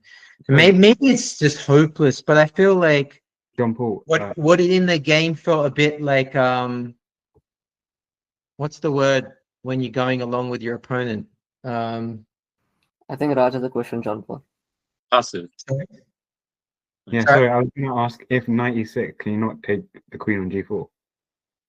Like, yeah, yeah, you can. That's the problem. I have so many ways to win, because I do this, but then I'm only, and I say only, the exchange up. But I'm glad you asked that, because like I do think that in this position he can fight, like not maybe objectively fight, like the engine maybe says busted, but like it's still like only an exchange, and you can still fight if you'd exchange down.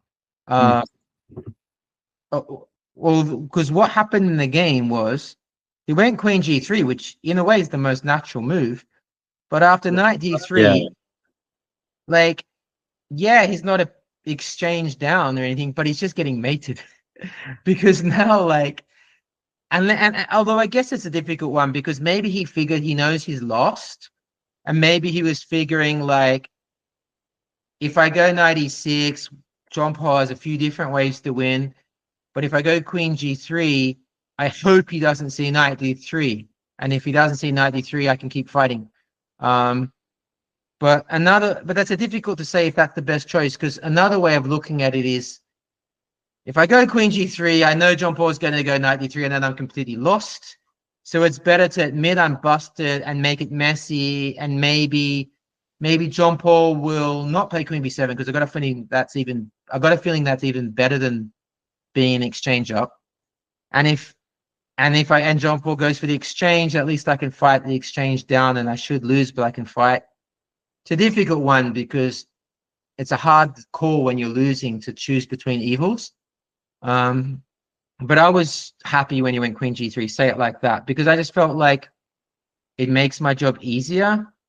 Because the attack really is so strong now that it's possible he just missed this move, and it is also possible, because the attack is just so strong now that it's like the position plays itself. Because maybe it's surprising, maybe it surprised him just how strong the attack is, because basically the knight on c3, like Manuel said, we're cutting the rook off on h3 off from doing its job, which and also means that if he takes, I can think I wanted the bishop, but maybe they both win. I can just take back very simply, and I still have all my threats in the air. And also the problem here is queen b6 is even a threat with check and the knight. So like the threats are just suddenly like massive. And the simplest threat is just queen takes knight. But it's actually hard to stop even the simple threats, because like say he goes knight b5, there's even like there's just taking it, for example. And taking, there's just so many that just wins on the spot. So it's like it's hard to even find a move for him. He went for bishop f1, which was an interesting try, because now I have to make sure that I don't what's the word? Not cash. Yeah, that I don't like what do you say, like when you sell your shares too low? Like, can't think of the word right now, but that I don't like sort of sell myself short, because I can take on c3 now. But now he can, was it rook? I'm trying to remember my line. I think it was rook takes. Was it rook takes?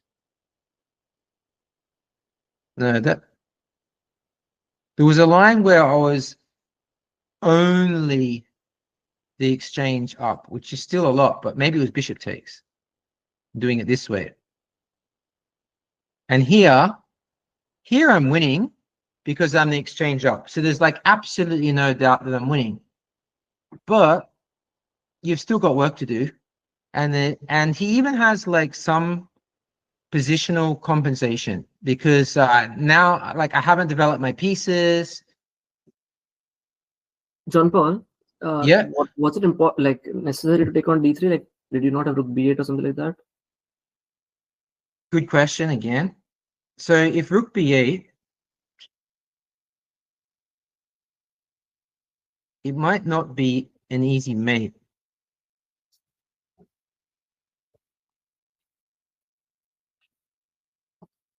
Now bear in mind that if I take the knight, he has the check, which is quite an important thing. Which is, so this is where Sorry, does knight c4 work there? another great question. Let's say we go knight c4. I First think thing knight I'll just b3 at the say, end. first thing I'll just say is Knight b3. yeah, knight b3, but also I'll just say that like, b3. sorry? Yeah, I was was that just agreeing with is that what you guys said?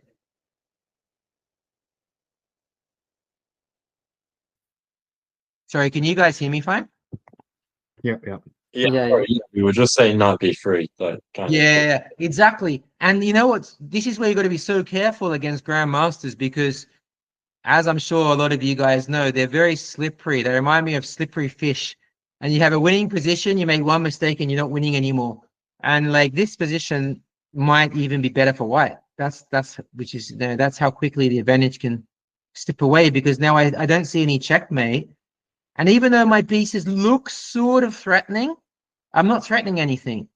I actually have no threats. And worse, I can't see how I can threaten something even if I have an extra move.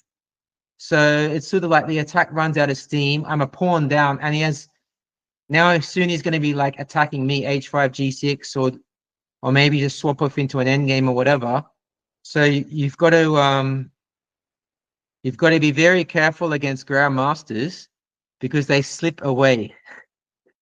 And I know from experience as well that you can have a winning position, but winning the winning position is actually hard. So often, I would actually say winning the position is usually harder than getting the winning position. And this was an unusual game in the sense that I got a winning position quite quickly against a GM, which is unusual. Like, and that's not what would normally happen. Normally it takes a long time to get the winning position, and then it's even harder again to win it. But there's a move here that is a bit of a knockout if you guys want to see it, and it's not taking the knight on c3.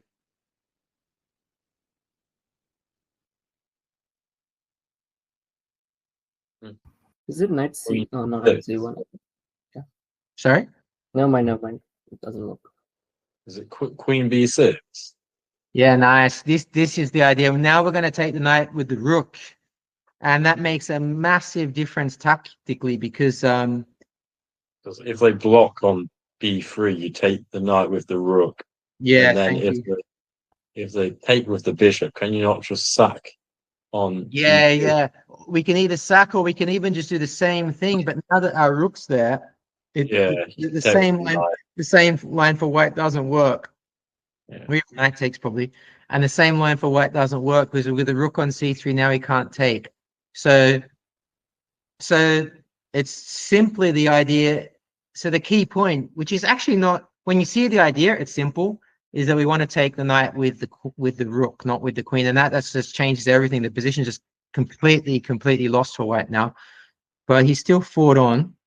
We'll just look at the final moves. Now he's like literally a piece down because luckily for me, after bishop b2, what can I play? Like just a simple move. Rook c2.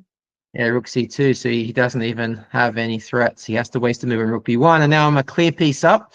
But he kept playing as he should, just because there's a couple of moves to get my pieces out, and at least he's not getting mated anymore. So, but I can just cash in. And the problem for him is like after my rook takes on f2, he can't even play d4. So he unpinned, but he's playing just to see if he can get some tricks with the rook coming in. I just decided to play simple and stop that. And just bring my kings just to avoid any tricks. And after h5, I thought h6 was nice. He wants to play h6, but I just play h6. And after g6, swap off and play bishop e7 because I just want to finally get my pieces out. Let him take that, and then I just go rook g8. And then here was a nice moment. There's nothing wrong with rook takes g6. If I remember correctly, I don't think rook b6 was a big issue, if I remember correctly. But rook c2 is nice because his bishop doesn't have any good squares. And if he moves, white is the one getting mated. So he went rook b3, and I just took because I have to take bishop f6. So he resigned.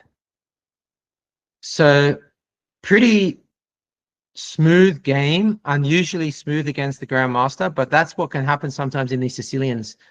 And I guess the most critical moment and interesting moment for me, from my choices, was this moment. Should I go a5? I just saw the engine said knight b6 dubious, so we discussed this. So the engine did not like this. Of course, it worked very well in the game, but that's sort of well, it both is the point and isn't the point, depending on how you look at it. Like from a human point of view, it might have been a good choice, but from a concrete point of view, it might not have been optimal because when we started analyzing a5, we were seeing that white had ideas, but we were struggling to really make them work. So from my point of view, this was the learning moment, and something I can learn from is this choice between a5 and knight b6. And from his point of view, if I can only imagine, I thought this was a critical moment when he decided to castle into it. I see the computer also says dubious, which validates what I said. I look at the computer, it's actually suggesting what I said, bishop d2 castles kingside. So that's validating my instinct, which was he could have realized at this point that something's just a bit off, and then you have to bail out. So that was that game. Let's move on to a discussion. So I thought I would give you guys just some ideas on what I'm doing in my training and in a typical week.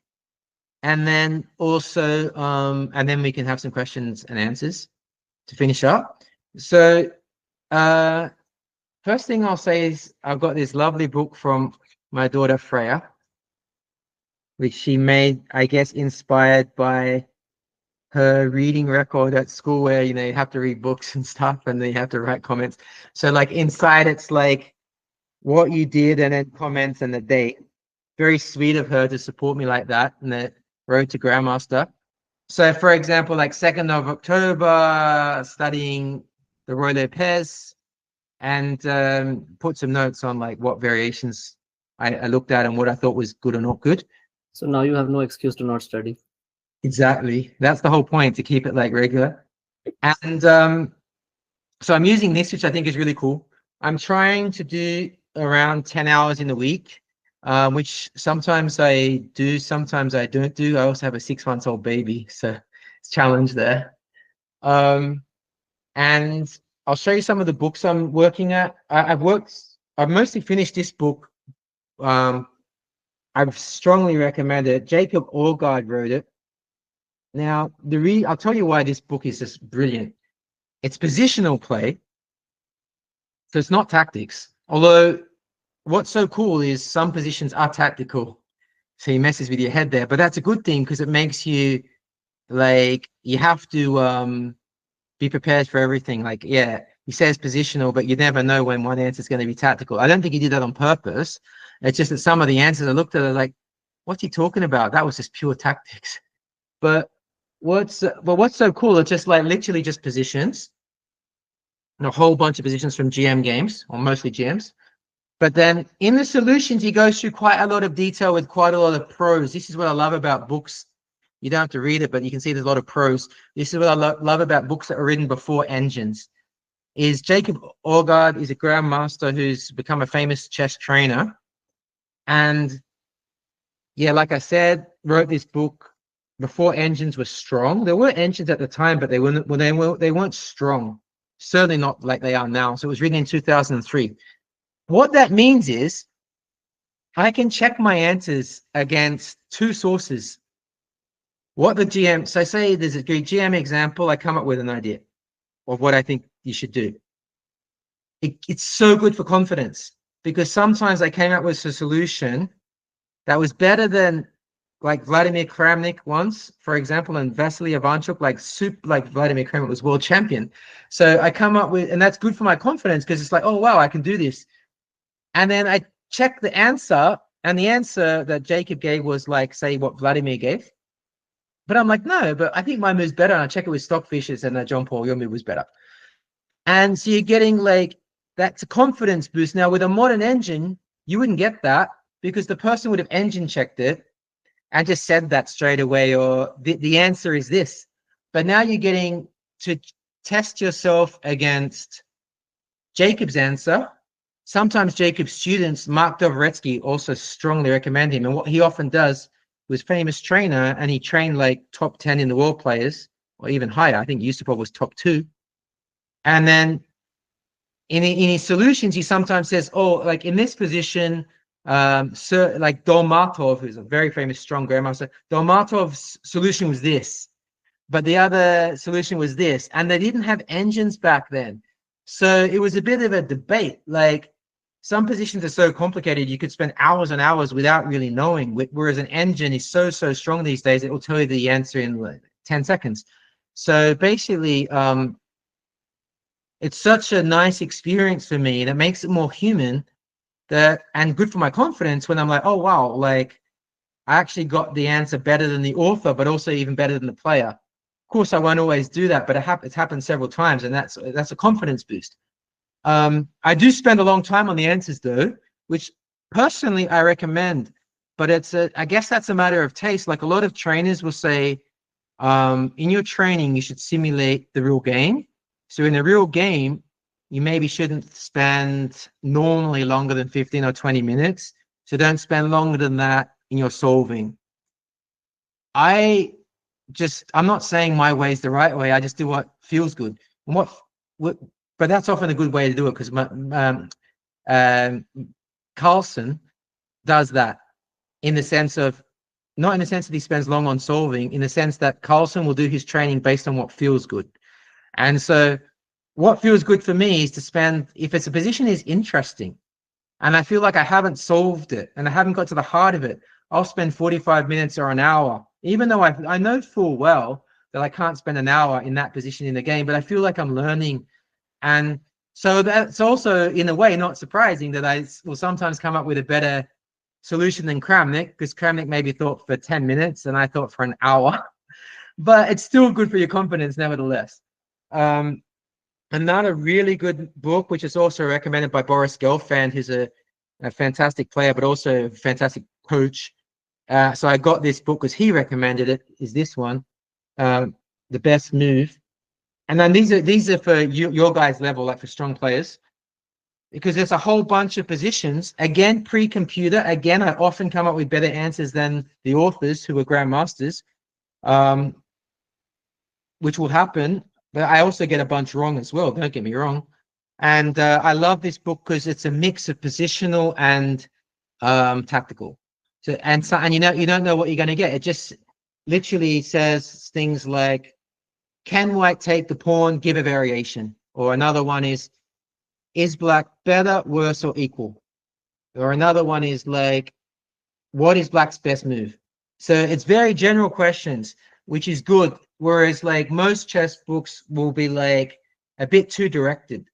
Whereas in a real game, there's no one sitting next to you saying, you've got to win here. Just find it. In a real game, like you don't know, am I winning, losing, or drawing? So that's why that book is so good, because he'll literally ask you, are you winning, losing, or drawing?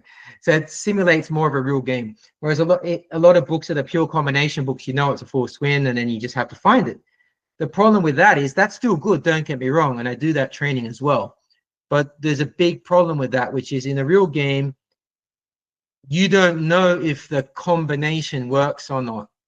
And there could be a hole. Just like in my game, I wasn't sure if I should I go A5 or not. I saw pros and cons, and I eventually didn't want to go for it. So there's no one tapping on the shoulder saying this is good or this is not good. Next book, which I really, really love, very hard though, Endgame Challenge. I mentioned John Nunn earlier. This book is Endgame Studies. So for the audience, because I'm sure you guys know, endgame studies are positions that are composed. So what that means is somebody has invented a position. It didn't happen from a real game, because it has like an amazing or a beautiful, either amazing or a beautiful solution. And they're really, really good to do, sometimes enormously frustrating, but really good. Like I sometimes have spent like 6 hours on one position over time, not in one go. Like I'll come back to it next day, can't get it, come back to it. Normally that doesn't take 6 hours, but some have. And the reason compositions are so hard, sometimes they might have spent 6 months coming up with this puzzle, but also, and some of them are very deep, but also like, just like they simulate, I learned this from Luke McShane, that compositions can be useful because they can to a degree simulate a real game. So I'll unpack what Luke meant by that. So a good composition will often, or a good endgame study, it's the same thing, will often have, what's the word, like a false answer. I can't think of there's a better word than that. Like you think this is the solution and there's a hole in it. Or it even is the solution, but there's an amazing defense, which you don't see. And then you have to find the solution to the defense. And that actually simulates a real game, because quite often in a game, not everything's just going to smoothly go your way, especially if you're playing a strong player. They're going to fight and they're going to wriggle. And like I said, GMs are just like slippery fish, and you've got a winning position and all of a sudden they're out of your hands. Whereas so endgame studies simulate that, because quite often there are, I can't think of the name now, but like a solution that looks right and it's a trick, and actually it's the wrong solution. And so that's really useful. Sorry? I think it's called a try. A in try? Composition. Try is not only in endgames, but in problems. A solution that works against every single move except for one. That's one try. Yeah. Okay. Cool. Yeah, exactly. So what that does is it trains you to be cautious, which is important in a real game. To be cautious and not be overly optimistic, which brings back what we said right at the start, which is one of my main challenges to improve, is to work on my objectivity. What Meat was talking about, be objective, not being like too optimistic. And this book is also really cool. Irving Chernev. It's a selection of endgame compositions. Again, the difference between this book and the John Nunn book I just mentioned is this book has mistakes. because it was pre-computer. Now, I was just saying how much I love pre-computer because of it, because you can learn from the mistakes. It's a little bit different if it's a puzzle, though, because imagine if you spend 3 hours because you realize there's a hole, and then you find out that the answer was wrong, and you realize that wasn't the answer, and then you're stuck because like Manuel said, a smart endgame study will have answers that look right, but they're not right. And so you see the answer and then you realize something wrong with it, and then it's because actually the puzzle was wrong. And so it's still okay, and I still recommend it, but you have to be mindful of that. And so what I do to get around that problem, there is a simple workaround, is I will never spend 6 hours in a puzzle from this book. If I don't get it after 1 hour, I'm checking the answer. Or what I might do is ask my wife, can you check the first 2 moves to check if I'm on the right track, and take it from there. And because basically, like, whereas this book is being computer checked, which for endgame studies is maybe a good thing, because you can, otherwise it's immensely frustrating, and then you can spend hours and hours because, you know, if you haven't got it, you haven't got it. It's being computer checked, and they checked all the diagrams. I think this also had at least once, but maybe several diagrams that are wrong, like as in they literally probably should have had a pawn where they didn't, and it completely changes the solution. Like I realized, there's meant to be a pawn on c2, and without that the whole answer is wrong. But I still can see it as a challenge, because the challenge is it's a bit tedious, or it's a little bit of a leap, and I don't know how much it reflects real chess, but I try and sometimes figure out, what did the author mean? Like, I see the author wants this.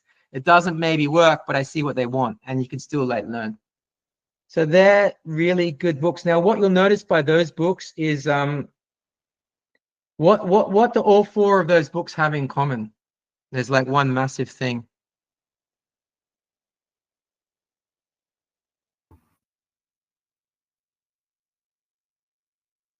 You have to look Anyone for a lot want of candidate moves and then work out best moves for both sides.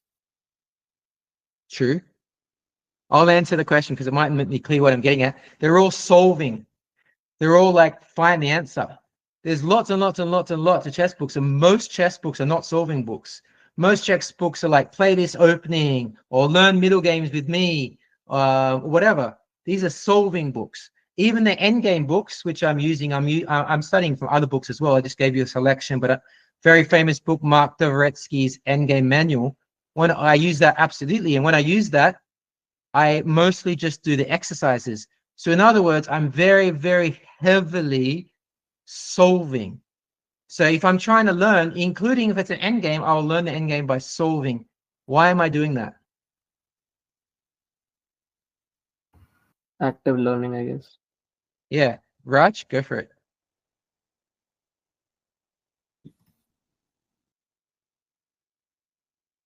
Sorry, Raj, I didn't hear that. Yeah, it trains your brain so that in case it comes into some kind of thing in the actual game. Like, Yeah, you're trained. exactly as you both said, active learning and training. So it was a really fantastic quote I got from Jonathan Rosen, who's a fantastic author. Get his books for sure. And he says there's a difference between like sweating. I don't think he used the word sweating, but that's the way I remember it. Like sweating it out, like as if you're in the gym lifting weights, except mentally. And the difference of that and reading and nodding. So he talks like, oh yeah, got it. Yeah, next. Oh yeah, cool, next. See the difference? Like one is hard work, like what I've just described is solving is hard. Reading and nodding is chill.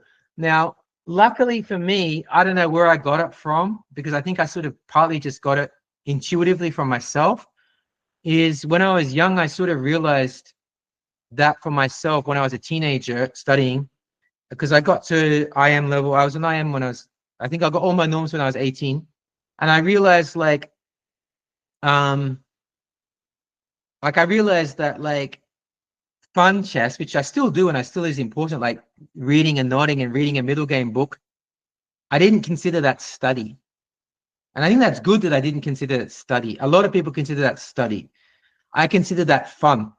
So if I'm reading a book about the middle game, I consider that fun, not study. Study for me was like solve a puzzle. It doesn't have to be solve a puzzle. Another thing I would do a lot of is analyze my game on a board with there was no engines. When I was 17, engines were useless. So get it out of chessboard, analyze my game after I played it, and write down the moves, which is simply the best way you can get good at chess. And that's hard work. Even if you're moving the pieces, it's hard work if you're trying to do it accurately. So say that position that we looked at a lot, should I have gone a5 or knight b6? I would have spent maybe 2 hours on that position, just moving the pieces, trying to understand it and writing out my analysis. And that's a really, really good way to learn. And even if you're moving the pieces, it's hard work because you're trying to be really accurate and solve the position. And so, whereas like watching a video, I do that. Absolutely. I talked about watching Fabiano Caruana's videos, but I don't consider that study. And that's not included in my 10-hour study. Like that's fun. That's chill. That's just enjoying myself because I love chess. It's not study. And is it useful? Definitely. But I think so does it even help in your matches? Yeah, it actually does. So I'm not saying it doesn't help, like watching Fabiano's videos, even though I'm saying it's not study. But I sort of like the idea of seeing that as icing on the cake or an extra bonus, because I just think, yes, it will help you, but it might be like 80-20. Like as in like you'll get 2 out of 10 value from watching the video in comparison to 8 out of 10 if you spend an hour trying to solve a difficult endgame. Because at the end of the day, you want to simulate as much as possible a real game of chess. So in your training, and if you're doing like hard calculating, then the chess is going to feel easier and the matches will feel easier. Sorry. Meet? Yeah, so you mentioned, not being passive with learning and just trying to solve as much as you can. But Yeah. let's say there's some end games that we just don't know about, right? The theoretical end games that you just have to know. So Yeah. and like certain middle game structures and certain plans and positions, because it makes more sense for you, for example, because you can problem solve your way out of it and you'd find more ideas. But for people like us who probably don't have nearly enough information, but like the foundational knowledge, let's say, then does it not make more sense to collect that knowledge and then apply it? Or Awesome question. I don't have a quick answer. Well, I have a quick answer, but I don't know if it's the right answer. My first instinct would be do 50-50, but where you can, try and get the knowledge through solving anyway. So what I mean by that is there are some theoretical end games like rook and bishop against rook, which I want to work more on, and rook and 2 pawns. Rook, F, and H against the rook is actually a draw. Surprising, like you 2 pawns up, but an F and an H pawn against the rook is a draw in most positions, like if they start from a sort of normalist position. But it's a hard draw, very hard. GMs have lost that. GMs have also lost rook and bishop against the rook. So it's hard. I have studied it before, and even after I studied it, I feel like I don't understand it. I trained it a few years ago with an IM friend of mine, just to give an example of how hard it is. We studied it together and we're like, okay, let's do some training games from that. And from that training game, I still checkmated him when I had the rook and bishop against rook. And so he didn't manage to defend. And when he tried to check, but I didn't feel like I was knowing what I was doing. I felt like I won, but did I feel like I did the best moves? No, I felt like he made some mistakes. And when I drew, I managed to draw when he did it on me, but I just didn't feel like I knew what I was doing. And it's a really, really hard endgame if you don't study it a lot.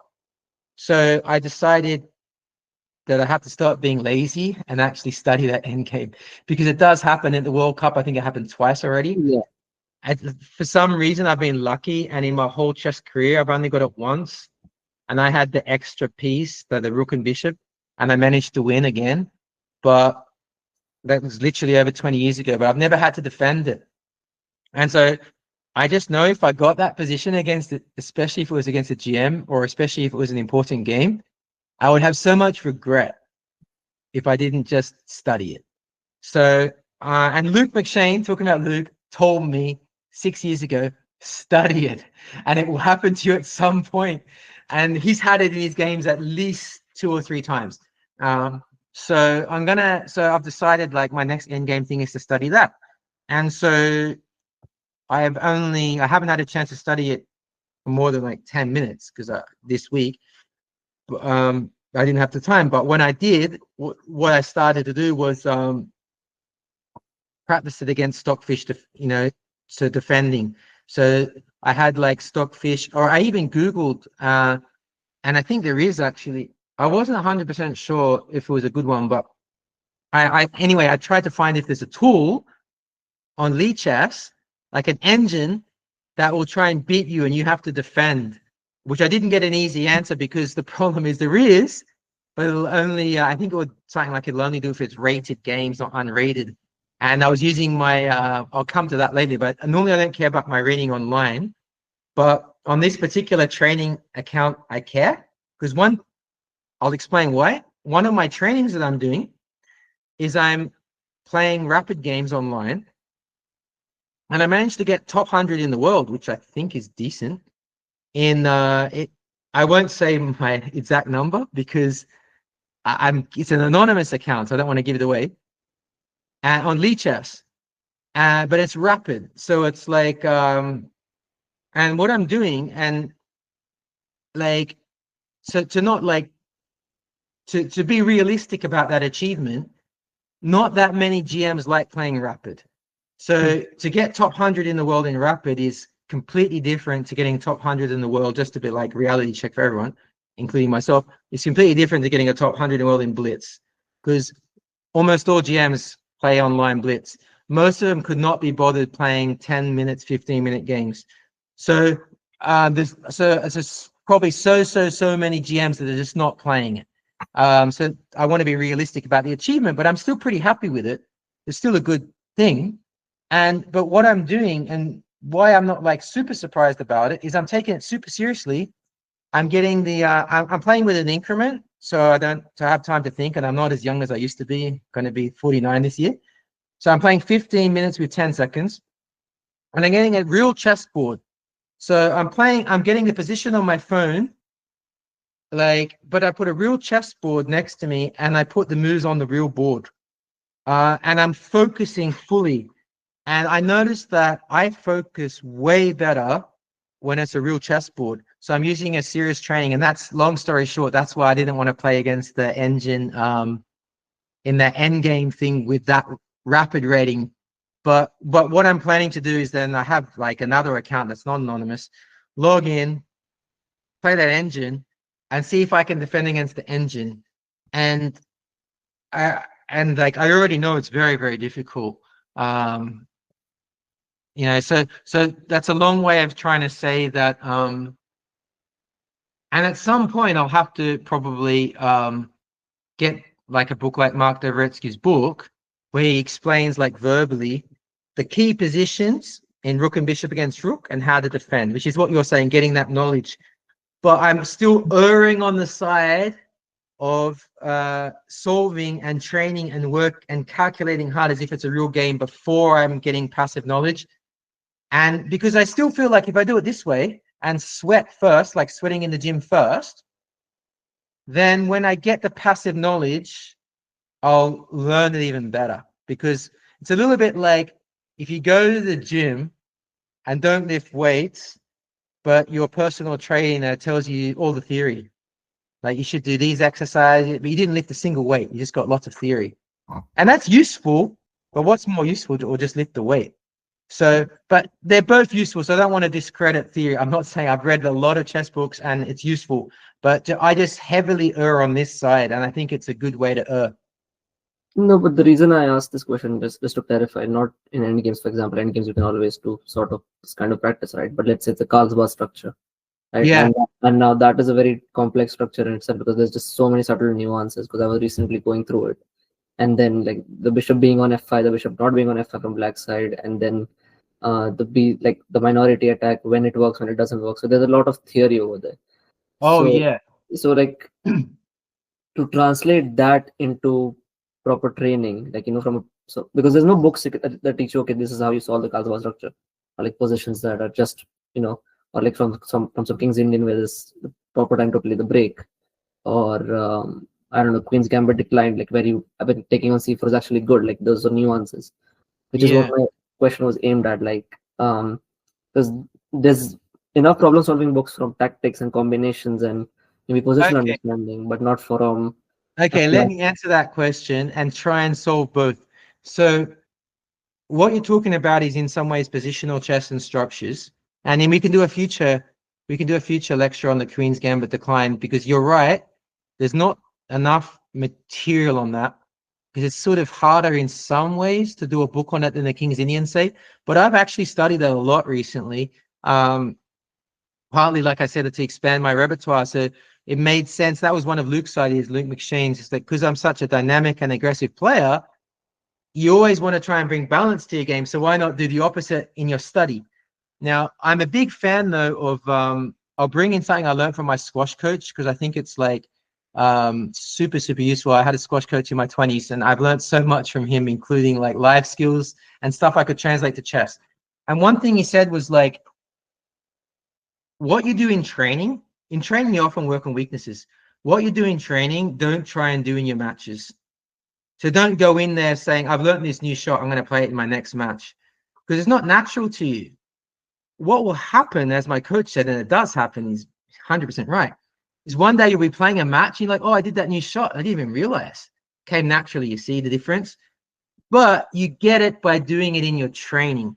It's exactly the same in chess in my experience. So I've recently have played some games and successfully with d4, d5, but it took me 2 or 3 years for that to actually feel like I actually want to play this in this game. Because what I would normally do is I would normally do stuff in training, but not doing in a tournament. Because in a tournament, I feel like a tournament is about maximizing your results, or to use like a term that's become popular, that your expected value. See, if I feel like the percentage of me winning with the King's Indian is, say, if we forget about draws for the moment, if my percentage, just to make the stats easier, if my percentage with the King's Indian is, say, 54%, but with the QD, like Queen's Gambit, it's 48%, then why would I take the lower percent? And so, but that's why I think it's important to do the stuff in training, but when it's in a tournament, go for your best results. But at some point, what will happen is if you work a long time on something in training, then just like my squash coach said, I suddenly started feeling, oh, against this particular opponent, I think QGD might actually be perfect. And then it worked really well and it felt natural. And so there's a bit to unpack there, but how I worked on the QGD will sort of answer the question. So what you can do there is go over games. So that's where you might want to use model games. So like Karpov's games in the QGD are just fantastic. And you can still, to some degree, do what I'm talking about, the hard work approach, in the sense of it's still easier than solving. I would say it's easier, like in the sense of like mental effort. But say you get like Karpov's best games or print them off ChessBase or whatever. And what's so cool is you can like go to ChessBase and just print out all Karpov's games in the Queen's Gambit, things like that. Get a chessboard, an actual real live chessboard, not the computer. Make the moves on the board and try and guess Karpov's moves, right? And then after that, read his comments. And then you're combining, because you're getting the theory by reading Karpov's comments, but you're still doing this sweat approach. And what I find is one of the benefits of this is you will actually understand and remember better than if you just read it. When you just read stuff, like, I don't know about you guys, some of you at uni, but I studied sports at uni. I didn't finish the degree, but I did 2.5 years, and then I moved to Europe. And one of the things I had to do in the first year was anatomy as part of the sports thing. But one of the main reasons I did the degree was I like the sports psychology, because you see it linked to chess. But anyway, long story short, I got either a distinction or a high distinction in the anatomy test, and I understood absolutely nothing. And after the exam, I remembered nothing. My understanding was zero. I have no clue of the anatomy. I just memorized it because I have a good memory, which probably helps in chess as well. And that is what can happen in chess if you're not careful. Like, because I did no sweating, no understanding. But I passed the exam, but it was useless. So that's where you have to be careful in your chess training. Like if you just memorize stuff, but without understanding or having it something real to attach it to, yeah, you might even like pass the test in the sense of memorizing some concepts, but you don't really understand it, and then you forget it quickly as well. Whereas if you use a chessboard, you will remember far better. Even if it's just going over a game, like Vishy Anand, and like world champion 5 times, talked about this. He said one thing he noticed when he went from studying chess on a board to studying, because he's like me, like when he's, I don't remember the ages, who's older, roughly the same age. And so when he was coming through, obviously, computers, like when I was coming through, were weak. So we didn't really use computers much. We used just the chessboard and a book, or a chessboard and a magazine. And what Vishy said, which I thought was so brilliant, was when he just studied from the books and the magazines, he went through half of the amount of material, because it's so much slower, but he remembered double compared to going through the material. And you can go through so much more material clicking through ChessBase faster, but you just forget everything. So that's why I'm sort of erring on the side of more sweat, because it's just the benefits are so much higher, but you also the recall. Like I remember some games I studied between Karpov and Kasparov, and I can name the book it was from, which was Karpov has a series like the open games in action, the closed games in action. From that, I was studying this when I was 17, and I remember some of the positions I was studying, and even literally some of my feelings. It was actually the Neudorf, interesting enough, the Neudorf Sicilian we looked at today. Even some of my emotions and feelings of some of the middle game positions that I spent hours studying. And that was when I was 17. So we're talking 30 years ago. Now, it's partly because I do have a good memory for chess, but I guarantee I wouldn't have been able to recall that if I'd studied it on a computer. Guaranteed. But it's because I was studying it on a board and spent a long time and was working hard, and it was old school. There was no engines, and I was trying to figure out this variation because I wanted to play like the Sicilian, this main line Neudorf. Similar to what happened today, except white castles kingside. So white goes bishop e2, castles kingside, then f4, g4, g5, rook f3, rook h3. The Karpov played it in a famous game against Kasparov. And the middle game super complicated. Now, no one had engines back then. So no one had engines. Kasparov spent hours and hours and hours and hours and hours trying to analyze it. But even if you're Kasparov, and even if you're studying with your team, you can't be sure that you got it right. And it's full of mistakes, those analysis, but it doesn't mean it's useful. It's fantastic because it's like, that's how humans think. And then Kasparov doing all that analysis, or me doing all that analysis, is tremendously helpful because I had the same rating then that I have now. So I peaked quite quickly. Well, no, I don't want to use the word peak because I want to get better. But I got to where I am now quickly at the age of 17 because, or thereabouts, because like of the way I was training. And it was that type of thing, like analyzing, sweating, like calculating. Because what happens is, say you spend 3 hours, just to like labor the point, say you spend 3 hours analyzing a complicated Neudorf middle game, right? It's completely irrelevant by that stage if Stockfish agrees with your analysis or not. Who cares? Like, that matters like 5%. What matters like 95% is you did 3 hours of hard work. So when you go and play a normal game of chess, it's going to feel almost easy. Even if you don't get a Neudorf structure, if you get a Neudorf structure, even better because you know the Neudorf. But let's say you get a completely different, you get a Queen's Gambit declined or whatever. You've just done 3 hours of chess training. Now you have a chess position, you feel trained, you know? So it's extremely useful to analyze. And a lot of like those players back in the day from the 80s and stuff, because there was no engines back then, that's how they all trained. Like Timon wrote a whole book called The Art of Chess Analysis where he spent hours and hours and hours, not only on his games, but some of them were not even his games. They were just like a cool game between Grandmasters. I think he spent like 15 or 20 pages analyzing a game between Lebojevic and Ulf Anderson, again, Sicilian actually. Yeah, I have the book. It's very, very interesting. Fantastic book. You spent hours and hours and hours, and Timon got to, I think, 2 in the world. Just analyze. Like, that's why the book's called The Art of Analysis.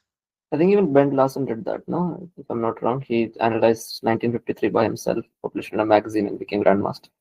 Exactly. So I'm like very, very huge fan of analysis, like on your own. And I guess part of the reason I'm pushing it on you guys so much is because it's a dying breed, in a sense of it's a dying thing to do. And I'm guilty as the next chess player because it's so easy just to click Stockfish after you played your game and see, oh, yeah, I should have done that. But what I'm trying to say is that will give you the answer. Yes, it will give you the answer. You could spend 3 hours and not get the answer. But what I'm saying is it won't teach you, it won't make you stronger.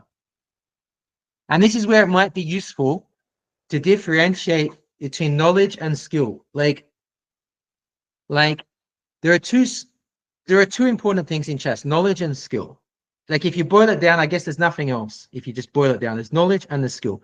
Knowledge is like all the knowledge that you can have about every position and general advice and general ideas, and which includes like useful rules, which are useful. Like in the King's Indian, you normally want to do this. In the Slav, you normally want to do this. And that's useful, especially when you remember that you normally want to, but there might be exceptions. It is useful. I'm not saying it's not. But then the other part is skill. Skill is how well do I calculate? How well do I make decisions? How well do I manage my time? These are all skills. How well do I handle pressure, which we haven't talked about psychology today, but that's massive as well. How do I handle pressure? Something that Lucas asked me, which I'll touch on before we finish up. How do I handle psychology when I'm playing a stronger or higher rated opponent?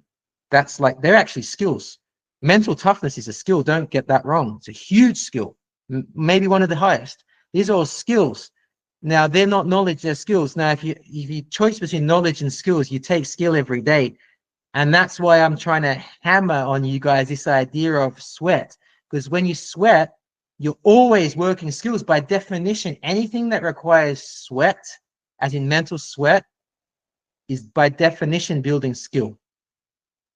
Otherwise, you're building knowledge. I'm not against knowledge, but I'm erring on skill. Because if you do the skill in a smart way, you can often kill 2 birds with 1 stone and get the knowledge and the skill from the same exercise, and that's always a win. So that's sort of what I'm pushing on. And then if you look, just to make an extreme point, like the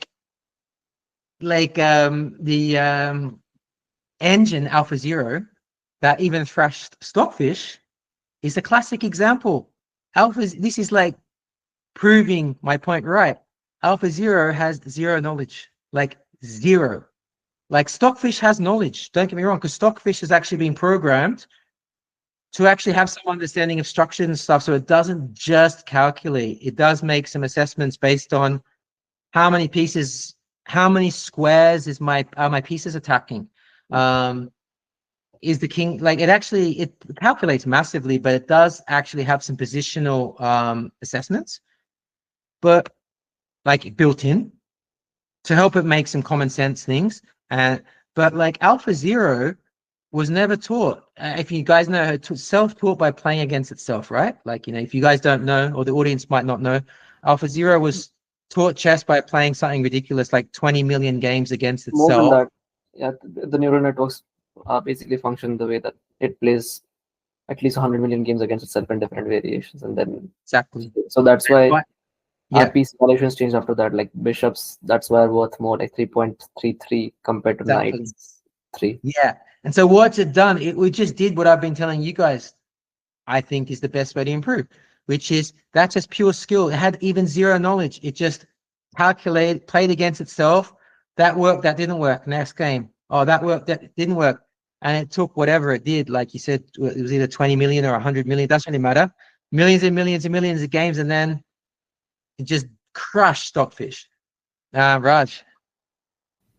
Yeah, I mean, you brought up Alpha Zero, but this was just the question I had because I remember you earlier on in the session you were talking about AI, and Yeah. then Alpha Zero. How exactly do you think it's going to change chess training? Oh, yeah, amazing question. Well, in a lot of ways, like I've already experimented with asking AI before my match on the weekend. I actually asked it, can you please analyze my opponent's games and tell me its strengths and weaknesses and my strengths and weaknesses? I actually asked it. Now, I don't think it's fully there yet, but it might only be 2 years away. It actually, I don't know how it did it, accessed my games that are online and it put them through Stockfish. Can you believe that? It actually did that. And it sent Right. some. Sorry, did someone say something? Sorry to interrupt, but I think Chessbase 18 already has that feature, no? Because the developers worked last year on it. I remember because I was reading the article. And Oh, yeah. what they do is they go over your games and then say the stylistic points, what you like playing and what games you lose at. I think, yeah, so that you find out where Yeah, there are features there from more software point of view, but I think it's fascinating from AI because I think it's a little different, maybe how it does it. But like, because it does seem to me that the AI is more capable than I expected of reasoning, because I've been experimenting with an AI recently, and which was a surprise to me because I didn't expect its like reasoning to be where it already is. But I was actually impressed that of its reasoning ability. And one thing it said was interesting because it said I'm a good endgame player, which I actually thought was a fair compliment, but I think accurate because I think one of my strengths, which I should probably try and use more, is my end games because sometimes like attacking players forget themselves that they're good in end games because you want to go for the king and you want to get mess and all that. But quite often, if you look at the history, like Kasparov was a good end game player. Shirov, who I mentioned, is so aggressive and such a wild player, were good in end games because end games often are about calculation. And so it was nice that the AI mentioned that, and it was a bit of a reminder.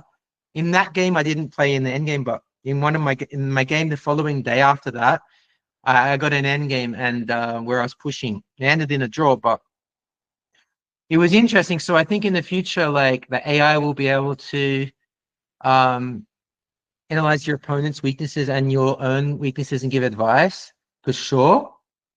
I also asked it, like I've been experimenting, asking it all sorts of things like how should I relax before a game? And some of it is just from internet, but some of it is actually like it's not like they did a random internet search.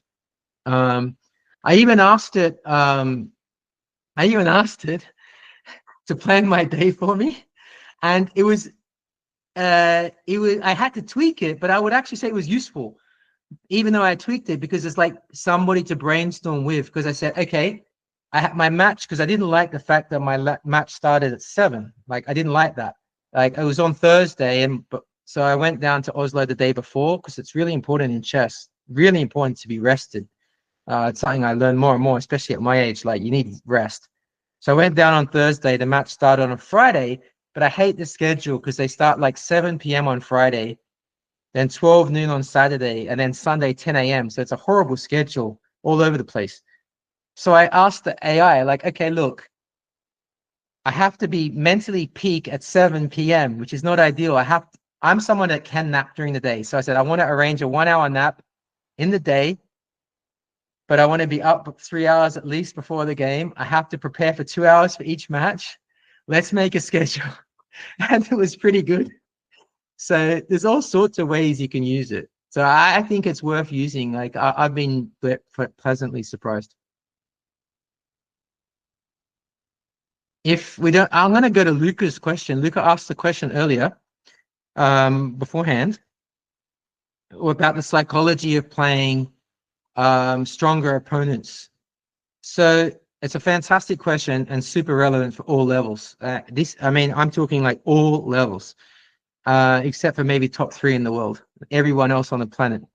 So basically, the first thing I might say, Luca, is you might want to consider reframing it and saying higher rated rather than stronger.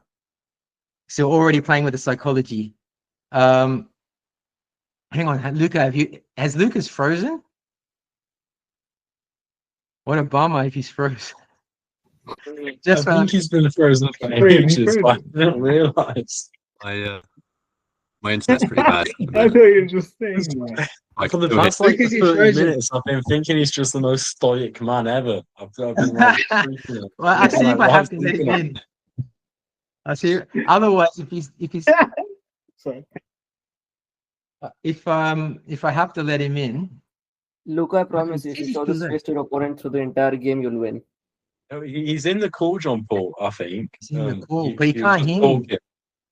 No, I think he can. Okay, Luca, can you put your hand up if you can hear me? Oh, you can. Awesome. Okay, you can Yeah, hear. it's just We we can't. can't see it. Okay, try Luca. Try switching your video on and off.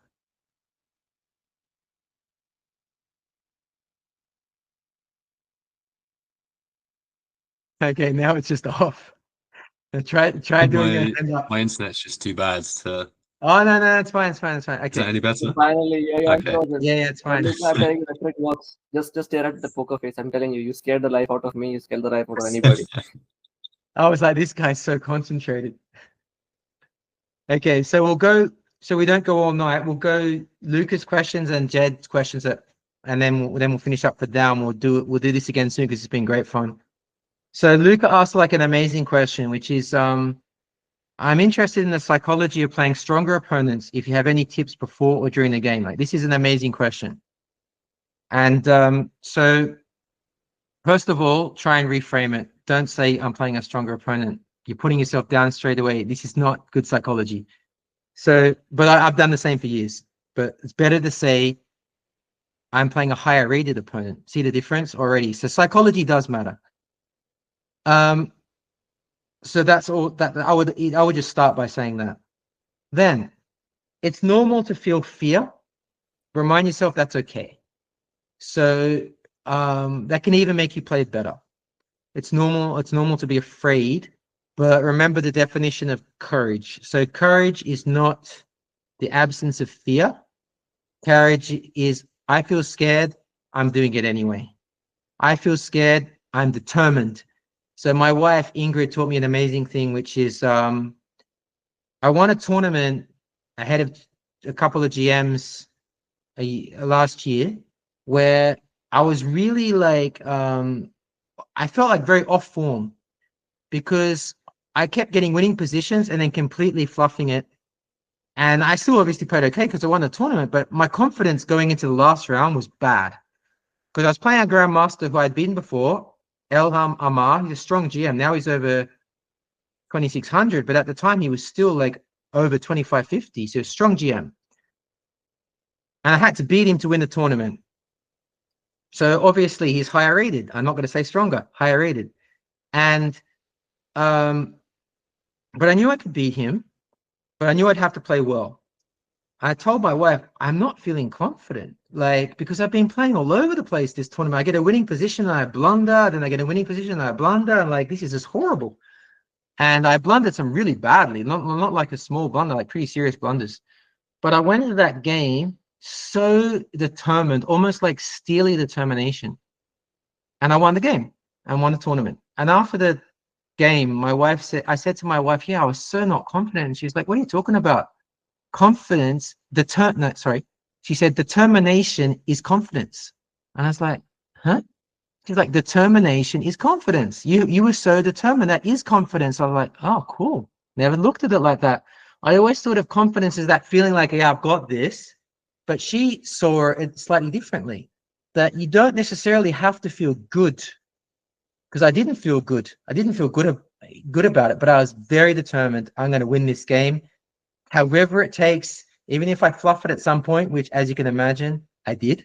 Got a winning position, beautiful game, blunder, let him back in, and then I had to win it the second time, which I managed because he made a mistake in time trouble, but he partly got into time trouble because I played a good game earlier. So I would say I deserved the victory in that sense.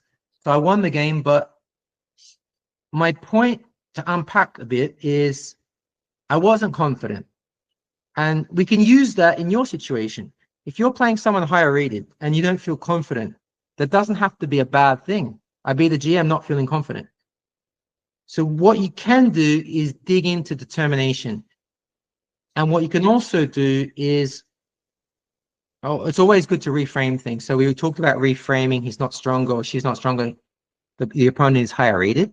Another thing to reframe is, which I find really useful, is to think, I'm going to play 80 good moves. You can say 40, but then I like to double and say 80, because what if you use a grind? And so the idea of this is, you're not thinking about the result now. You're not even thinking about your opponent. You're just thinking, what's my duty? My duty is to play what and it brings in that theory, in psychology of like control what you can control, let go of what you can't control. So my duty as a chess player is to play a good move. Doesn't matter win or draw. If my opponent plays good moves back and it's a draw, that's fine. And that can also bring in consistency, remember, and objectivity. Remember, we talked about being consistent and objective.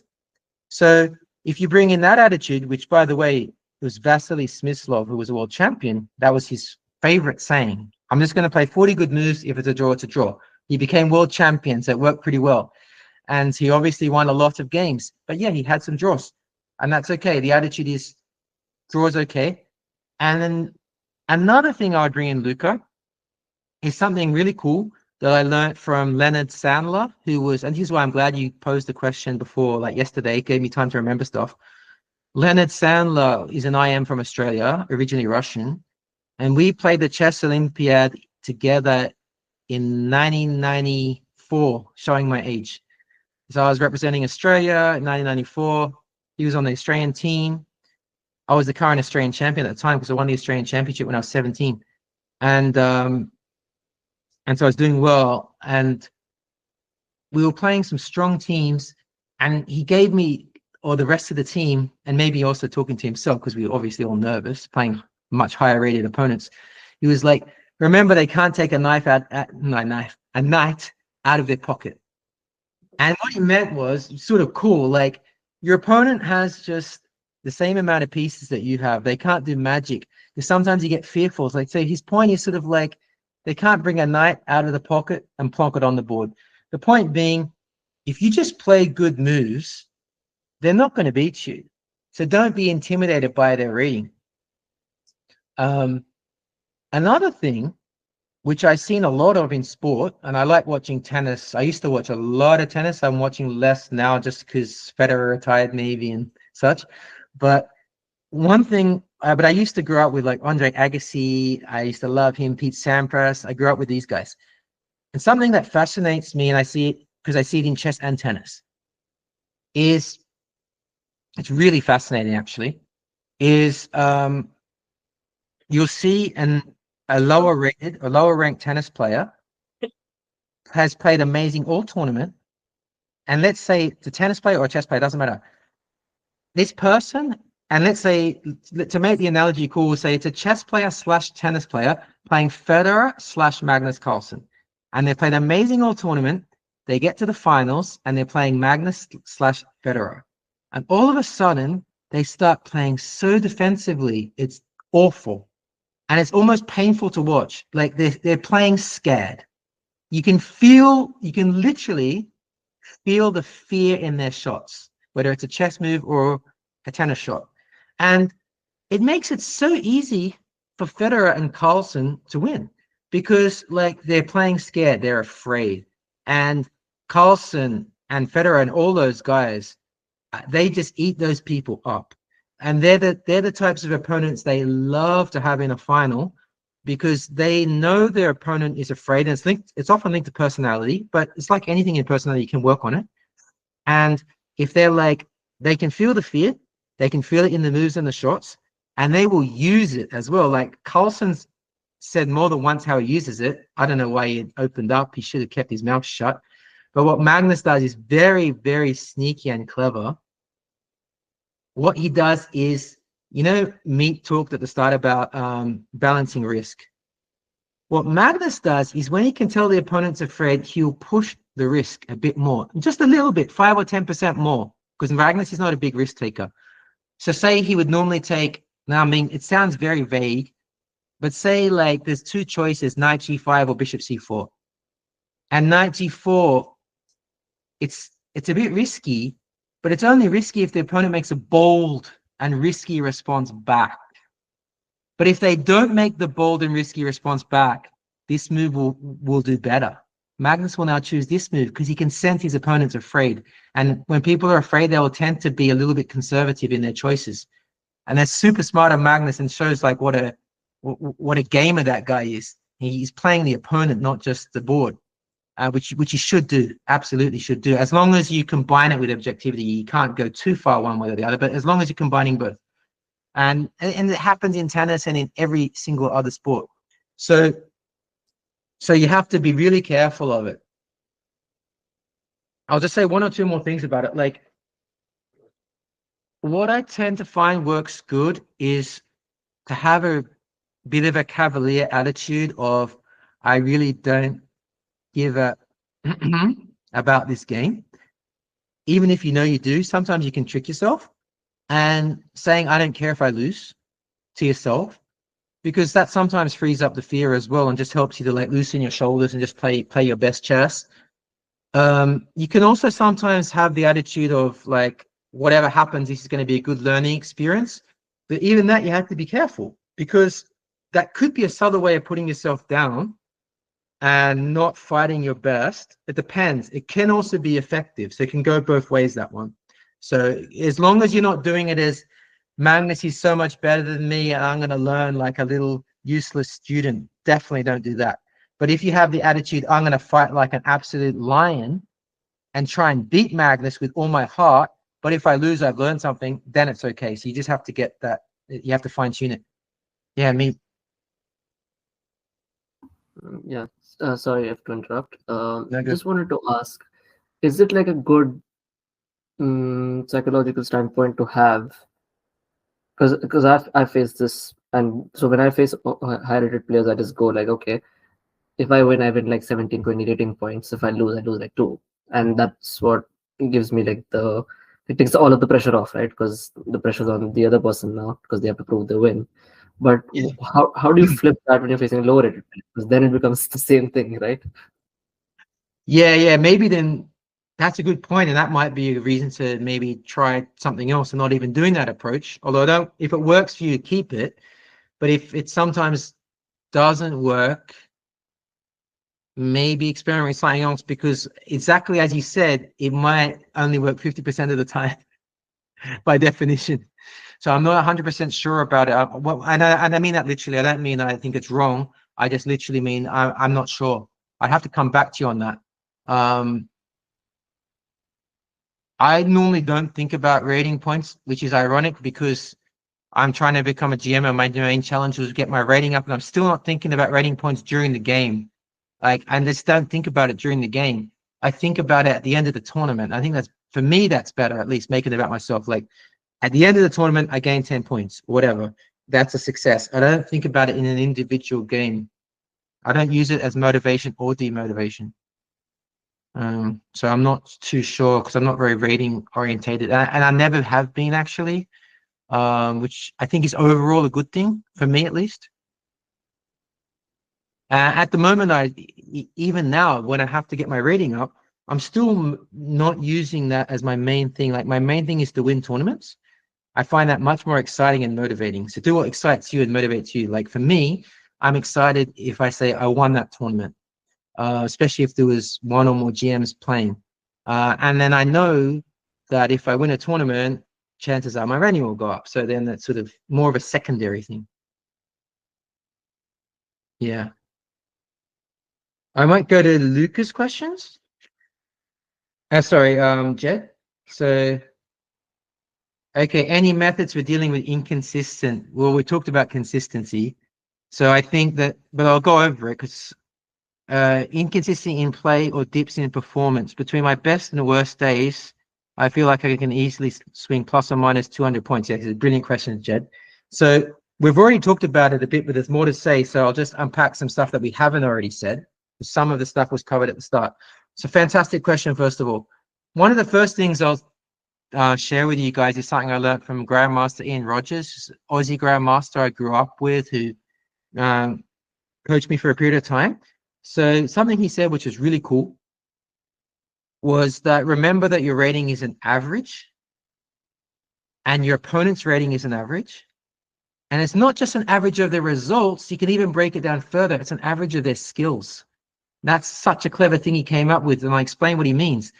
What he means is, say somebody's rated 1800. They might be 2200 in tactics, but they might be 1600 in endgames. Normally, there's not such a big gap, but there can be with some players. And the lower the rating, the more likely to be swings. Anything up to 2000 can have big swings. When you're getting above 2300, there tends to be less gaps in their skill sets. But anyone 1800 or 2000 might have very, very big swings in strength in different parts of chess. And one of the reasons that's so important is to remember not to be overconfident. Remember, I talked about I sometimes have inconsistency due to overconfidence. I think I'll easily beat this person because, you know, they're 2150 and I'm stronger than them and I'm more experienced and I'm going to win easily. And then I get an upset. And there's multiple problems with that. Like, I'm not taking them seriously enough. That's the biggest problem. But the other problem is what Ian Rogers brought into the thing, which is, okay, maybe the person's 2150 because they're really bad in endgames. But maybe they're amazing in tactics. And maybe if I let my guard slip, the guy just knocks me out with a tactic and the game's over. So this is where you want to be really careful. And that's why one of the reasons there can be swings in your own game. So I would suggest, you know, you look at your own game and see, like, do I have some big advantages, a big strengths, but some big weaknesses?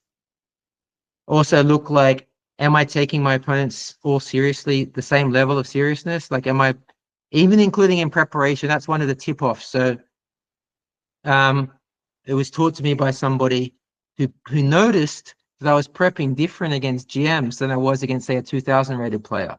And he's like, what are you doing? That's not okay. And I realized he was right, especially because I'm so inconsistent.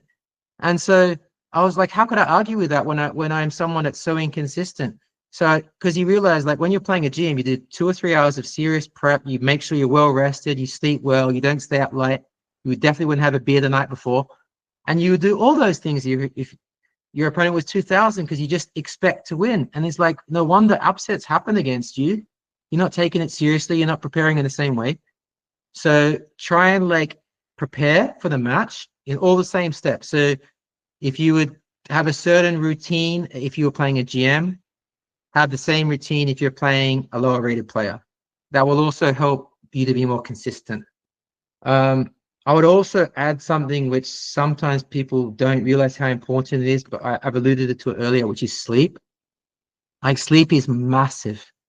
So massive that people sometimes forget how massive it is. And a lot of elite players will have naps on the day of the game. So a lot of times chess tournaments start at, like, if it's a 1 game a day, it might start at 2 p.m. and they might get up and then have a nap a couple of hours. I mean, you might not want to nap right before your game, but have a nap like at 12 or whatever for half an hour, just something to get some energy. Or the Magnus Carlsen approach, because sleep is so important. He doesn't want to get up at 8 a.m. and then be tired when they get to 2 p.m. So the Magnus Carlsen approach, which I don't like, but it illustrates the point, is he would just sleep right in till 10, get up, have breakfast, go to the game, and do his prep before. So there's another approach, whatever works for you. But the point is that whichever way you structure the day, and what some people can't nap and it makes them more groggy, so then don't do that. But the point is, like, energy levels are huge. In fact, Vladimir Kramnik, world champion, one of my favorite chess quotes, like, I mean, one of the favorite of all of them, because I think it's just so unbelievably important. And he said this, I remember this, I think I read it when I was 15 in New in Chess magazine. He said, the most important thing is energy. So whatever gets your energy up, because chess is so demanding and so exhausting, especially the stress of chess competition. Chess is stressful. Being under pressure is stressful. If you've got a winning position against a higher rated player, it's stressful because you get anxious. It's normal to be stressed, and energy is the best antidote. And so whatever gets your energy up, eating healthy, sleeping. I would just add that there's one thing I think more important. I think Kramnik is the second most important. I think the most important is actually your emotional state, to be in a good emotional state. I think it's even more important. So for example, if you have an argument with your best friend right before the game, it's not good. You're not going to go into that game in a good place. Then it would be, that's to me even worse than having low energy. So I think like good emotional state, one, and then energy number two, and that's more important than preparation or whatever. So if, for example, if I've had to work a lot at Wallace Chess, say, and I've had a really busy week, and I have a chess match on the Friday night, say, I might, for example, prioritize. I'm not saying I wouldn't prepare at all, as in like check their moves, but I might only do half an hour of prep. Say I have 2 hours, and I might do half an hour of prep and sleep for 2 hours to get my energy back up. That's not ideal. My ideal would be to do 2 hours of prep, but I'm just saying if I'm forced to choose and my energy is low, like it's so important to not be tired during the game. And the reason, so you could also check in like with your energy levels, Jed. So if you've noticed, like, because like if you have if you've been working all day and then you go to a game, you might notice, oh, I don't play very well. So I felt like I was cheating in the London League, but I was scoring quite well a few years ago because against GMs, because I would have a sleep before the game, and I felt like I was cheating because like they're probably coming straight from work and they're tired because they just did 9 till 5 and the match is at 7, and I'm like, I'm going to be sneaky. I'm going to sleep from 3 p.m. to 4 p.m., have a good solid hour of sleep and get my energy up and then go and beat them. So it's like, you know, and because it's so important to have the energy high. It's a big edge. You got another question, but before I get to that, do you want to, was there anything more you'd like to me unpack on that one, Jed?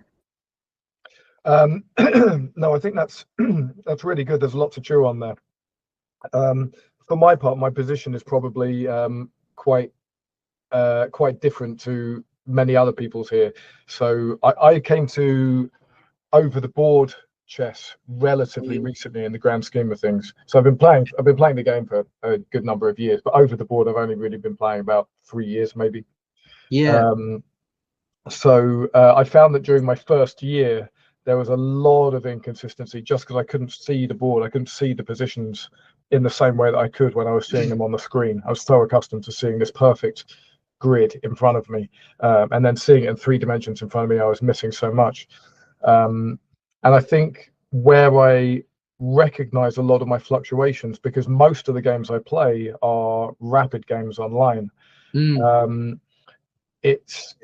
I feel those fluctuations much more in that position when I'm playing those rapid games. But when I'm coming to over the board games now, because they're very spaced apart, if I have a league game or something, sometimes they'll be weeks apart and it will just be one game in isolation. So yeah. And I suppose also because of the slower pace, I am now mitigating my off days because I have time to think and not make horrible blunders. If I'm playing the faster pace, the rapid games, the fluctuations in my performance are really apparent. So I can be playing for 3 or 4 days and it just feels like I see nothing.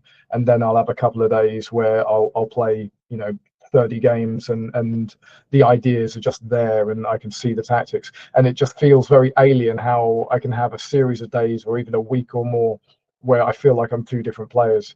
Well, first of all, I think it's like pretty normal. So in that sense, you're not alone. So that's nice. I do think like by definition, rapid and blitz will see a lot more fluctuations than classical. That's sort of normal for everybody. Especially like people that are not like top 10 in the world that are playing constantly. So I think there, to a degree, to an extent, you tend to get a more good run. It's like if you bring, for one of the reasons is psychological. So for example, when you win a game, we all tend to get more confident and that play a bit better. If we lose a game and play really badly, we can spiral down and get frustrated or lose confidence and play worse. And that happens more in rapid and blitz, partly just the time control. You can play more games as well. And so sometimes it's a good strategy. If you lose 1 or 2 games and it's just training at home, it's not like tournament, that's different. Just to like quit, just like, you know what, I just lost 2 games. It's enough for today, or I'll study something else. I'll maybe study from a chess book rather than keep on playing, because it can happen. It's happened to everyone that, especially in Blitz, you can just like play out of frustration, and it's almost like you're just trying to get the game back that you just lost, and it becomes like almost like a gambling addiction that you're trying to win, a gambler trying to win their money back, you're trying to win your ratings back. So there is a little bit of that element, but I would also say that I think it's sort of better anyway to focus on longer time controls from the point of view of improvement. We had a discussion on a chat once about it 2 years ago, and one of the conclusions we mostly agreed on by consensus, that this hasn't been like scientifically proven, is that if you improve your classical, it improves all aspects of your chess. But if you improve your blitz, it just improves your blitz. And I think that's sort of probably mostly true. So the idea, although I'm not 100% sure, but I'm a fan of the idea. So the idea is that if you get really good at speed chess, yes, you'll get good at speed chess, but I'm not as sure how well it translates to classical. But if you improve your long time controls, it improves everything. So using that as a model, why not just focus on your long time controls? I think that's a pretty good approach. At least I think it's pretty good. There is some arguments against that, and I'll give a quick example. Like there's a Grandmaster called Johan Sebastian Christiansen from Norway, 2600 plus in FIDE, and he focused on blitz over the board though, but over the board blitz and online, but even over the board a lot, and it helped him to become a GM. And I can't remember if I heard this from a friend or from Johan himself, but I think it was someone else that told me, so it's secondhand information. But the idea was that he gained confidence through beating GMs in blitz, that he can do that, that they're not better than him, so that when he played him in classical, he gained the psychological confidence he needed that he could compete with them. So that's an interesting take. But to me, that was more about the psychological benefit he got. I didn't, which is still important, because like I said, that's a skill in itself. But it's not clear to me how much like blitz helps classical, to put it one way. There are some... Go, Harrison. like just so like over the past like 4 or 5 years since I got quite like back into chess after my break, like obviously I had a classical rating of about 1700 ECF beforehand, and a blitz rating of online for like 1800, and so it's like a bit easier to see like the so I've got up about 800 rating on online blitz, and it's obviously not accounted for that much on classical because I'm not 2500. Yeah, you're obviously. a fantastic blitz player. I was actually thinking of you when I was answering Jed's question. Yeah, so I would say I think it's helped me a bit, but like you said with the Norwegian Grandmaster, it's mainly like by beating titled players in blitz online. Like when I'm playing these players over the board in either rapid or classical, I'm playing 2200s and stuff. I believe I can like play them a bit better, and I found like my games against the extremely stronger players, I've still not beaten any like Grandmasters in classical or anything, but I had a pretty drawing position for like 60 moves against one in the London Chess League, and that was like something I wouldn't have done before, because like so I think psychologically it definitely helps quite a lot, but I think you're right in saying I've not noticed, like I'd say maybe I'm like 1950 now ECF if like I played more classical games. Like I don't know if I'm overestimating there or not, but so like And Jed, I'm also in similar spot as you. I started playing chess seriously as an adult, so like at 2021 I think. And then my obviously my method is very different. I only play mostly classical games, and it's a slow grind, I promise you that. But your understanding improves to a phenomenal level. Like now I can confidently say that I play with 2200s regularly on like ECF rated, of course, not FIDE, but I don't feel like I'm behind them anymore. I feel like I'm battling them on par, and at least that's a good feeling to have, even if my rating does not reach that high, which is not my end goal anyway. Like ECF rating doesn't matter. What matters is that okay, my understanding has reached that my strength, so now I just have to fill the rating gap, which is easier task to do, like just because you just have to play more and just get that experience. So Yeah. So I don't know if we had a conclusion there, because it's murky, because there's no easy conclusion. And also to counter my own argument, which was pushing classical, there's another advantage of Blitz, which is, you know how we talked about balancing out style, and Meat was asking, we'll do it in the future, doing a lecture on the Queen's Gambit declined, and I said that Luke McShane, the Grandmaster, suggested I place him, like, I study the Queen's Gambit decline precisely because it's not natural to me in training. And something what you can do in Blitz, which I did with Luke's advice, was I played like a lot of games online, with like in Blitz games with very opposite to my natural style. So like Luke had a cool way of describing it. He said it's vanilla ice cream, no good, no, like boring. And so he's like, because that's not natural for me. I like to be creative and dynamic are the two. Like, if I had to pick two words, like creative and dynamic, and like, you know, creative being like even artistic, come up with something new.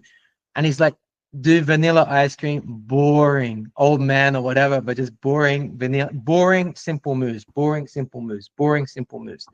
And Luke's point, which is very good, and I used it absolutely, and it's helped me. Like, it takes a while to change your style, so I'd say it takes 2 or 3 years.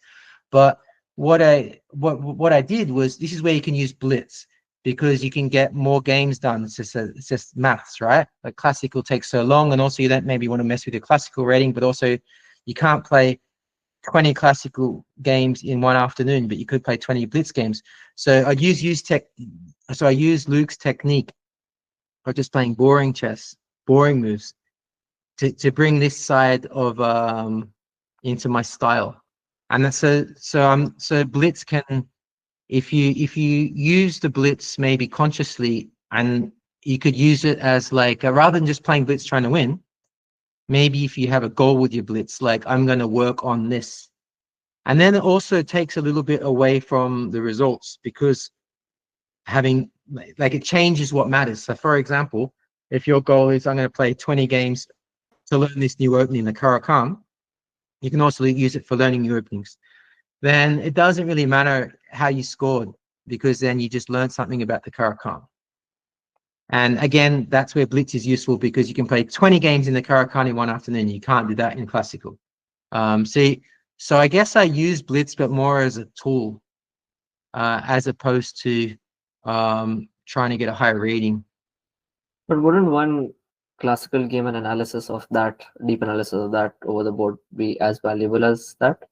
As one after one? Yeah, it would be. But I guess what I'm saying is, like, say it's like tomorrow night, you want to do some chess training, there might not be a classical game to play, but you can always jump online and do some Blitz. So that's the advantage of the Blitz, is that if you have a choice with classical, I would say, yeah, go and play the classical. But if you don't always have the choice, that's why I'm doing the rapid games online. Like, I do training games. I forgot to say something at the start. One of the most important parts of my training, so play training games. I have a bunch of friends, IMs and GMs, and we do training games. And so I try and do that once, maybe twice a week. And we're doing 25 minutes each, because I find anything less than that is just too quick to really learn.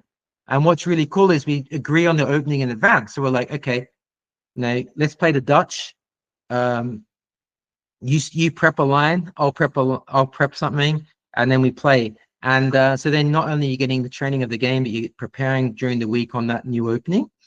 And I find that really useful. But partly the reason we do 25 minutes is just practical. Like, by the time 25 plus increment, it's going to take 1 hour. Then we do 2 games, that's 2 hours. And then we always analyze the games afterwards. So that's another hour. So that's a 3-hour training session. So it's just for practicalities, you know, because it's a weekend and I have a wife and I've got 2 kids.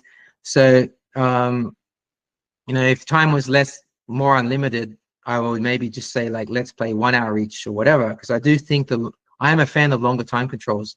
I actually think it's better for learning. But, for practical reasons, sometimes you can't always do that. So I think 25 minutes is still pretty good. even Blitz, like I said, it can be good, but then sometimes it's good to have sort of a goal with the Blitz. At least I'm talking for myself, because it's because also remember I said, like, do what works for you and what you enjoy. Like, I don't, or sometimes I do, but more and more I get less enjoyment of just doing like a 4-hour Blitz session. I just don't enjoy it as much. But if I'm learning a new opening and I'm going to test that new opening, say I'm learning like the Roy Lopez is black, and I think, okay, the next 3 weeks I'm just going to play the Roy Lopez is black every single game, and then check the analysis with the engine after. That's different, because it's like, it's not just about the Blitz now. It's like, okay, I'm going to learn something about the Roy Lopez. So there's different approaches to it. But well, I'll go to your next question. Do you have a specific process for learning and drilling new openings? Okay, I just partly answered that. Just using the Blitz.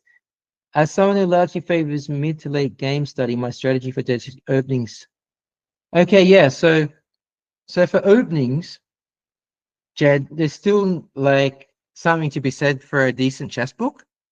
So even though a lot of people will just use engines these days, but maybe check the reviews, because some chess books, unfortunately, they're just like literally just like variations from an engine, and you're not learning much. But there are books that are that have like a lot of words and description, and then they're really good, because you ideally you want a book that's explaining the ideas of the opening, not just like moves. Like, you know, the knight in this structure, you want to put the knight on a5, and if white plays b3, you want to do this, because then you're going to remember that. And it's more, so you want like themes, if you think of a themes / ideas. And to have that, ideally it should be a book that has words. And to that end, sometimes it's worth even getting an old book. Like, it doesn't necessarily matter if it's an old book, as long if it's got really good words and descriptions. And I think there's also a series, like, is it called Understanding the, and it's like Understanding the Karakan, Understanding that. I'll double check if that's the name and we can put it in the description in YouTube, or I'll WhatsApp you anyway. But it is, I think, a series, but it's not like just the Karakan or something like that. It's like Understanding the Hedgehog and Understanding That by like Herman Gruten. It's a book series. Yeah. Also by Ivan Sokolov on like Understanding the Roy Lopez, Understanding the. But those are yeah. See, these types of books are probably going to be perfect for you, Jed, because they're not just giving moves; they're giving a lot of concepts and ideas. And another really, really good way to learn, which I did and is still valuable, is learn through model games. So if you can access databases with like millions of games. I don't know if you've done that before, but there's online databases. And what you can do is we can show you afterwards if you don't know how to do it. But there are ways of accessing databases where you can like do opening searches, either by searching like an ECO code or by searching a position. So you might just put the first 5 moves of the Roy Lopez, and then you'll get games like Grandmaster games. And you can also go to a website called chessgames.com, because they have collectors. You can Google like chessgames.com Najdorf Sicilian, and you'll see like people, or King's Indian, and people have like collected. People have done like collections of maybe like 15 really cool games in the Najdorf. And then what I would say is like print them out. So as I said, they're called model games, and you can learn a lot. It's a fantastic way to learn, and you can do the thing I described earlier, where you're also not just getting knowledge but improving your skill, because you print out the games. Now you've got 15 games of, say, Garry Kasparov in the King's Indian. If you say you want to study King's Indian, get a real chessboard out, print out, and just go through the games on the board, and you'll learn a lot just by doing that. But if you get comments to the games, even better. So if Garry Kasparov has annotated his King's Indian games, even better. And you can often get those annotations in, I don't know if you have a program, you've heard of a program called ChessBase, but there are things you can get, such as that, where the players have actually annotated their own games and put commentary. And then that's a very, very good way to learn. Manuel, go for it. Sorry, I can't hear you, Manuel. Sorry, I forgot. No, on the note of all books on openings, you mentioned before the one by Polugayevsky on the Yeah. Polugayevsky variation, just in case, is the Grandmaster preparation. Thank you. I just love the cover. Like, it's really old-fashioned. That's what I'm talking about. I love it. Yeah. Thank you so much, Manuel. So just thought I might mention before. No, thank you so much. I appreciate it. And it's either that book or another one of Polugayevsky's books where he also does talk a bit about chess psychology, which is really cool. He was, yeah, and then the other books. Well done, Manuel. The Sicilian Labyrinth. Bart is going to watch the recording. Coach Bart, you need to get the Sicilian Labyrinth books. Yeah, fantastic. He's just such a good writer. I mean, you cannot get wrong. I mean, the way he speaks about his variation, like, it's almost like a baby he cares about. Yeah. He doesn't care about just winning the game, but just making it so he can, stand analysis even when he loses some of those games. Yeah. But yes, don't risk it. It's too dangerous to play. Yeah, absolutely. Like, yeah, and he's a good poster boy, if that's an appropriate term for Lev, for what I've been talking about analysis. Like, yeah, I've really been pushing that hard this theme today, but that guy just analyzed just on a board. And this guy was way before there was any such thing as, he was studying chess before there was even a home computer. There was no home computers, let alone an engine back then. There was no computers at all. Computers didn't exist.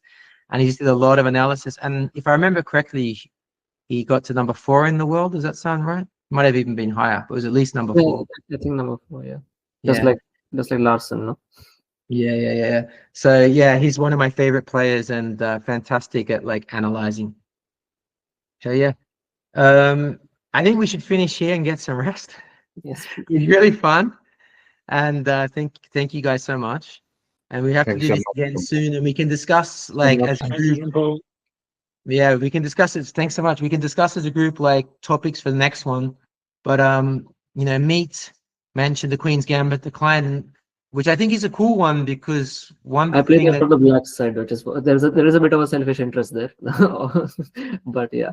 Yeah, no, it's fine. But one of the reasons I like that is that I feel like it isn't really covered much because of the fact that it's maybe not cool. QGD, it's solid that we were talking about.